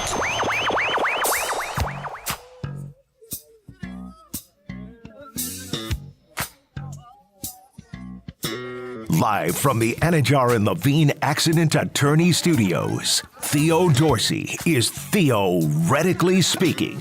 Streaming live on YouTube, here's Theo Dorsey. Uh-oh, we have some trouble in the happy hour. I'm excited for this one. I'm enthused. I'm also a little nervous. I don't know how it's going to go because it's a first. It is a first. This is exciting. I don't even know if he knows what's about to come here. C-Cat's on the other side of the glass on the ones and twos, and we have introducing in our friend Evan Cohen from Unsportsmanlike. You hear him 6 to 10 a.m. With Michelle Smallman and Chris Canty right here on ESPN 1063. You also hear him weekdays on Theoretically Speaking. Evan, welcome to the happy hour. It's your first time. Well, thank you for having me. I mean, when you say I don't know what to expect, you're probably right because already C-Cat is just being C-Cat. He's being weird again, things. Huh? Yeah. I pick up the phone or he calls me, whatever, and he says, "You ready, Sensei?" And I said, "Yeah." Like, Sensei now is what I'm called. Does he ever not do weird things? I'm serious. He's an odd guy. Is there anything that's just like somewhat normal? The truth of the matter is, Evan, I started here soon after you weren't in the office every day. So I try to build a relationship with you every 15-second phone screen interaction at a time, and I'm building that every single week. Hopefully, it comes into something beautiful. Yeah. Yeah. Okay. Theo, how many years have you? I mean, Theo, how many years have you known me? Now 4 years. Wow, that's a long time. Okay. At any point during those 4 years, have I been tough to get a hold of or tough to have a conversation with relative to scheduling time or just hitting me up randomly or whatever? You're actually extremely accessible for how busy that you typically are. All right. Tina, obviously, she can get. You knew Tina was here? That was going to be a surprise. My fault. You gave up the surprise. I know what happened. What are you talking about? I have two gifts for you. I listen to your show. I understand. Listen to your show. Okay. I'm sorry. I thought I had a special surprise. Well, yeah, there goes Tina. There goes one of your surprises. We have one more for you, but keep going. No, I'd rather no. Let's get to the surprise then. Go ahead. Here's your surprise. So our friend Bill, who's a bartender and a active fan here on Theoretically Speaking, he let us in on something. So this is the happy hour. So we cheers each other. We enjoy cocktails. We know that you're one not to partake in alcoholic beverages. He gave us the perfect mocktail for us to give to you. Let me know what you think. We're going to go cranberry juice. We're going to go a little bit of Sprite. And then we're also going to give you a little hint, a squeeze of lime. Pop the lime in there, pop a straw in there, a little bit of ice if you want it. And that's your gift here on the happy hour. Evan, are you pleased with that mocktail? Tina, answer that question. Would I drink that? Yes or no? I'm going to say no. What? Tina, why would you let us give it to him? Tina was It's in on the Bill's drink. process. I said a virgin martini, which is just water. Evan, yeah, what do you that's prefer? not- What do you prefer when you go to places where everybody's drinking and you're not? What do you ask for generally? Yeah, so, usually 2 white cups and I got that drink. But Might be purple, might be pink, my dog. Okay, well, yes, get back to it. Dependent, you know what, Theo? Depending on how you mix that. I walk in the club, I got that heat like Pat Riley. Oh, my gosh. Anyway, that's one of the great lines ever. It is. I probably got it wrong, but I'm walking in the club, I got that heat like He said, Pat all Riley. my boys got that heat, I feel like Pat Riley. All my boys got that heat, I feel like Pat Riley. That's hard. Just say it over and Yeah. over. Yeah. You could do that for the remainder of this show. Yeah. And I think listenership and viewership on YouTube would increase. If you just said the Lil Wayne, Pat Yeah. Riley Heat line, that's it. It's hard. It's honestly hard. And as a Heat fan, when he delivered that, when you heard it for the first time, it almost felt as good as Game 6 Ray Allen in the corner. That's how great it felt hearing Wayne drop that bar. Yeah. But so go if I back to it. out What's your with drink? What's people- your option? Yeah. So if I go out with people and I'm like, whatever, I would just get a water. If I'm feeling, really wild, I would do what Tina does when she's not drinking, is loads of ginger ale. Yeah, I love ginger ale. Right? Ginger You ale's have good. ginger ale all over the place. Love right? ginger ale, yes. I still have countless bottles of ginger ale in my house from when Tina has stayed at my house many times, and I literally load it with ginger ale just for her. I have a separate Tina fridge just for ginger ale. This is No, accurate. that's not a joke. This is real. This is true. Oh, my goodness.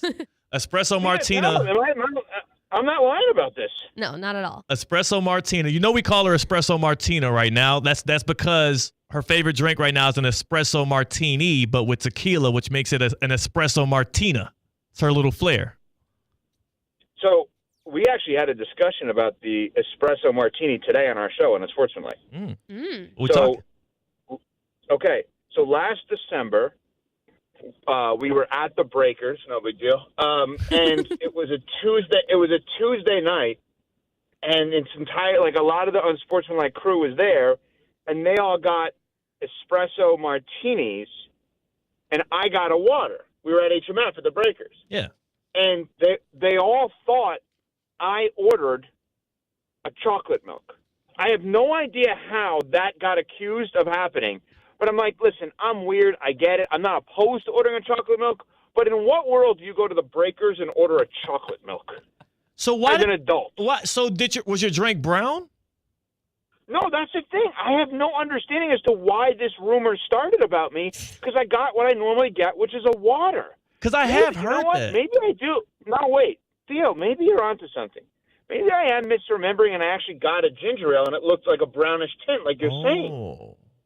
Maybe you just discovered something that I had no idea about.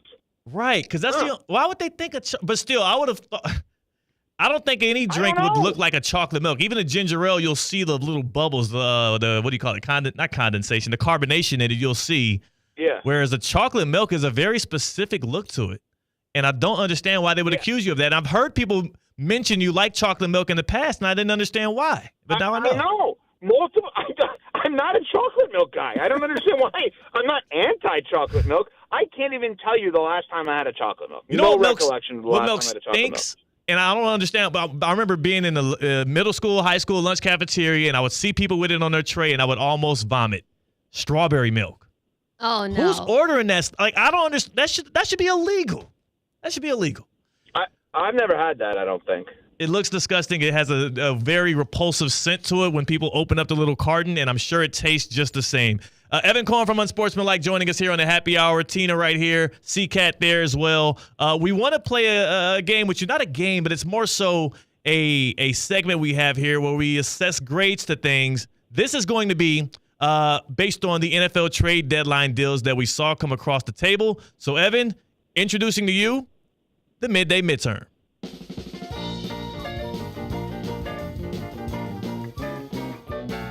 Nice. Nice. Do you recognize that tune, by the way, Evan? It's a game show tune, but I don't recognize it, honestly. It's Schoolhouse Rock. Come on, you grew up on this. I did? I don't even know what that is. Oh, wow. Okay. You remember I'm just a bill? I'm only a bill? I'm sitting here on Capitol Hill? No? Oh, God. Oh. We'll fill in the gaps for you. This is midday midterms, though.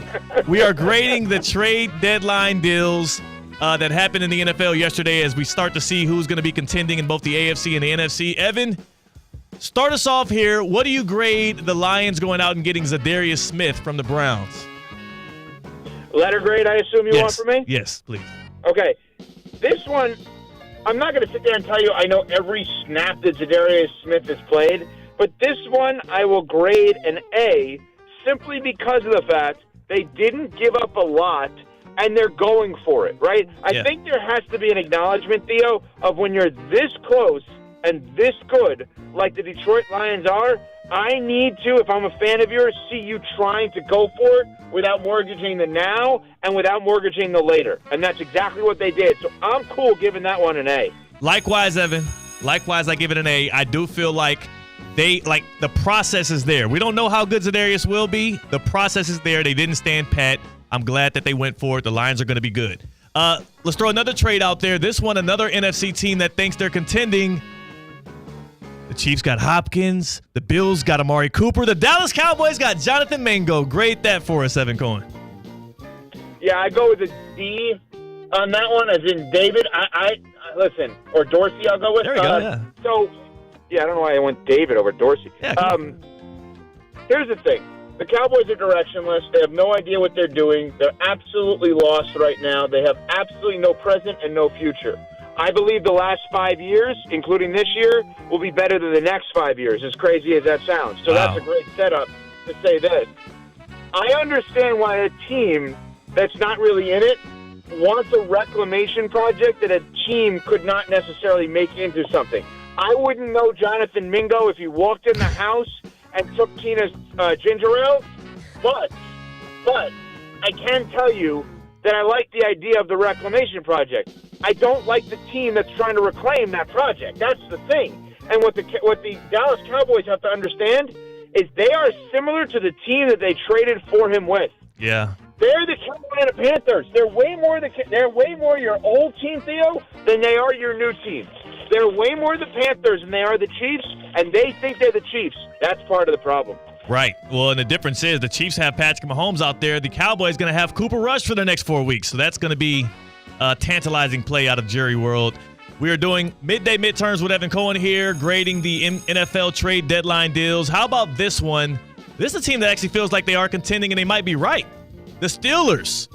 They go out and not just get Preston Smith, but they also go and grab Mike Williams from the Jets. How do you grade the Steelers' NFL trade deadline day? All right. The sensei would like to say to the student here, turn down the music for a second if you could. I need to say something. Uh-oh. Okay? And I may go Sugar Source Awards here. Okay?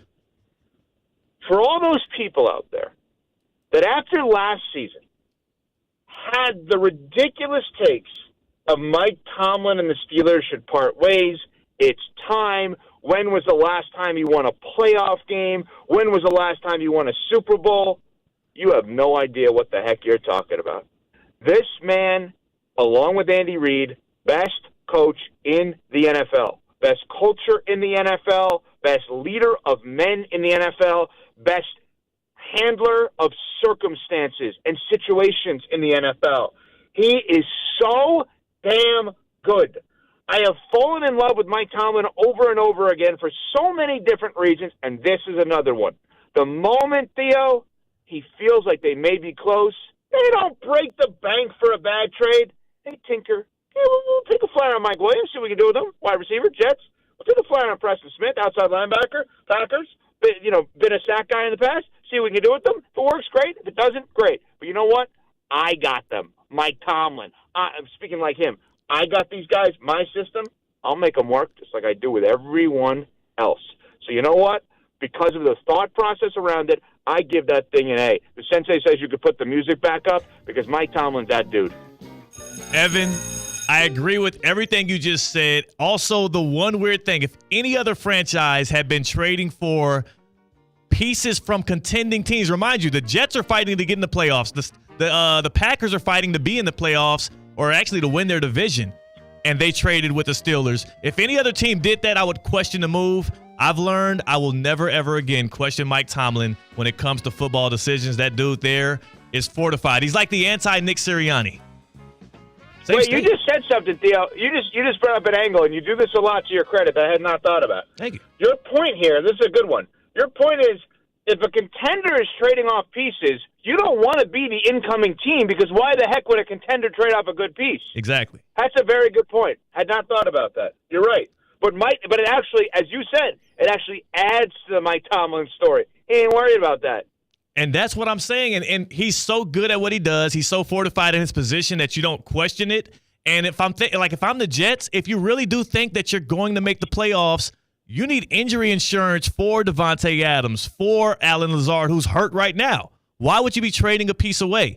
If you're the Packers, I'm not sure what happened within that locker room or franchise to where they felt like Preston Smith was a lost cause. But the fact that he's going to Pittsburgh now. Okay, so the fact that he's going to the Steelers now makes me feel like, a reinvigorated Preston Smith, who has been a borderline good, I would say good to great defender, with Mike Tomlin now opposite TJ Watt. Like, this is going to work out for the Steelers. They're 6-2 and they're trending upwards. Evan, appreciate you pulling up on us on the midday midterms. That was a whole lot of fun. And it was, how do you like the happy hour compared to the first hour? It's a lot more energy on this one.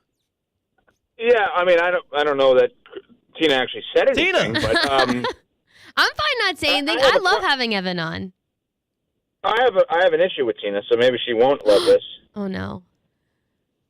Explain to me how you dress up as something for Halloween of a character from a TV show that you've never seen the TV show. How does that make any sense? Because Theo Dorsey and Christian Cat did not decide what our Halloween costumes were going to be, even though I tried to plan it for 5 weeks. Mm-hmm. And then they decided the day before that we were going to go get costumes finally. And because there wasn't the Incredibles costume that we decided on, Theo Dorsey decided to pick out costumes for us. And I ended up being 11 from Stranger Things in a bald cap.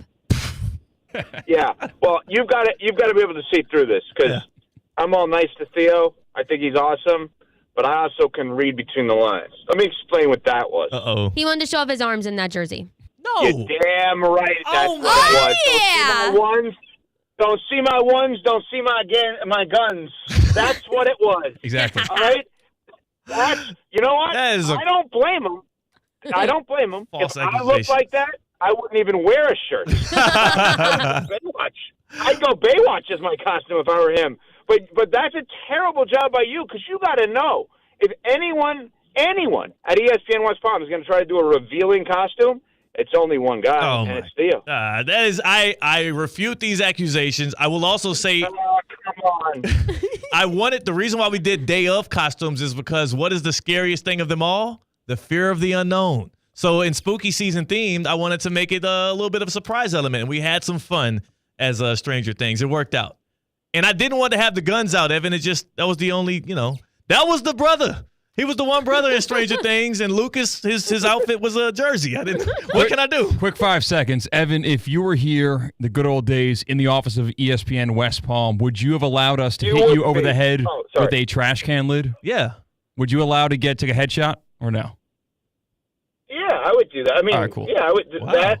What I wouldn't do is complain about money and then bid for a garbage thing like you did. Oh, 100 beans on a garbage lid. It was accidental. Which we then, and he says it was accidental, which we then did use to hit, I think, 4 people in one show over the head with. It was a lot of fun, a lot of dents in that trash lid.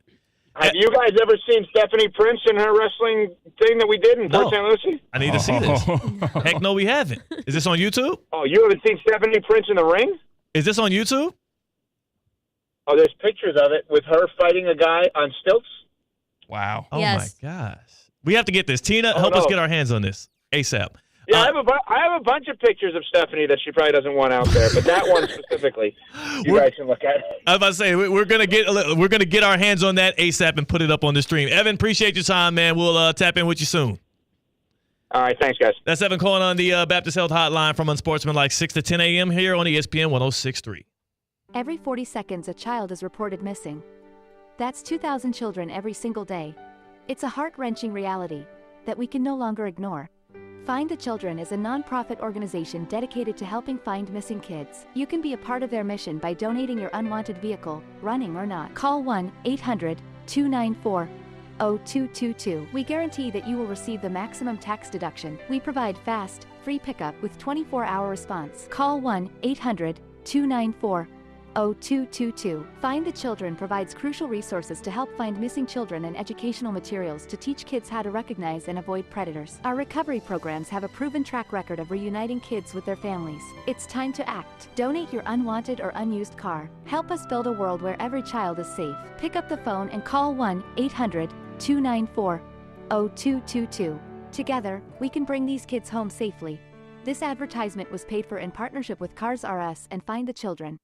Hey, it's Tina. The Pickleball Club of St. Lucie West is now open. Join an amazing club that offers indoor championship quality courts and premium amenities that enhance your game. Whether you're new to pickleball, like me, or an experienced player, young or old, the Pickleball Club's world-class experience is more than just a game. It's a community where you can play, dine, and make new friends. Memberships are now available. Visit thepickleballclub.com for more information and to schedule your tour today. Good Greek moving and storage. Your superhero movers. It's the Good Greek Spiro. For the best move ever, go to goodgreek.com. Good Greek moving and storage. Your superhero movers. ESPN 106.3 is presented by Anajar and Levine Accident Attorneys. Call 1-800-747-FREE. That's 1-800-747-3733. They can help you if you're in an accident, but your fantasy football team, not so much. Prize Picks is the best place to get real money sports action. With over 10 million members and billions of dollars in awarded winnings, Prize Picks has made daily fantasy sports accessible to all. You just pick more or less on at least 2 players for a shot to win up to 100 times your cash. Prize Picks is the only real money daily fantasy platform with an injury insurance policy, so your lineups stay in play even if one of your players gets injured. If your player leaves in the first half and doesn't return, Prize Picks keeps your lineup live. Sign up today and get $50 instantly when you play $5. You don't even need to win to receive the $50 bonus. It's guaranteed. Prize Picks is the best way to win real money this football season. Which players are going off?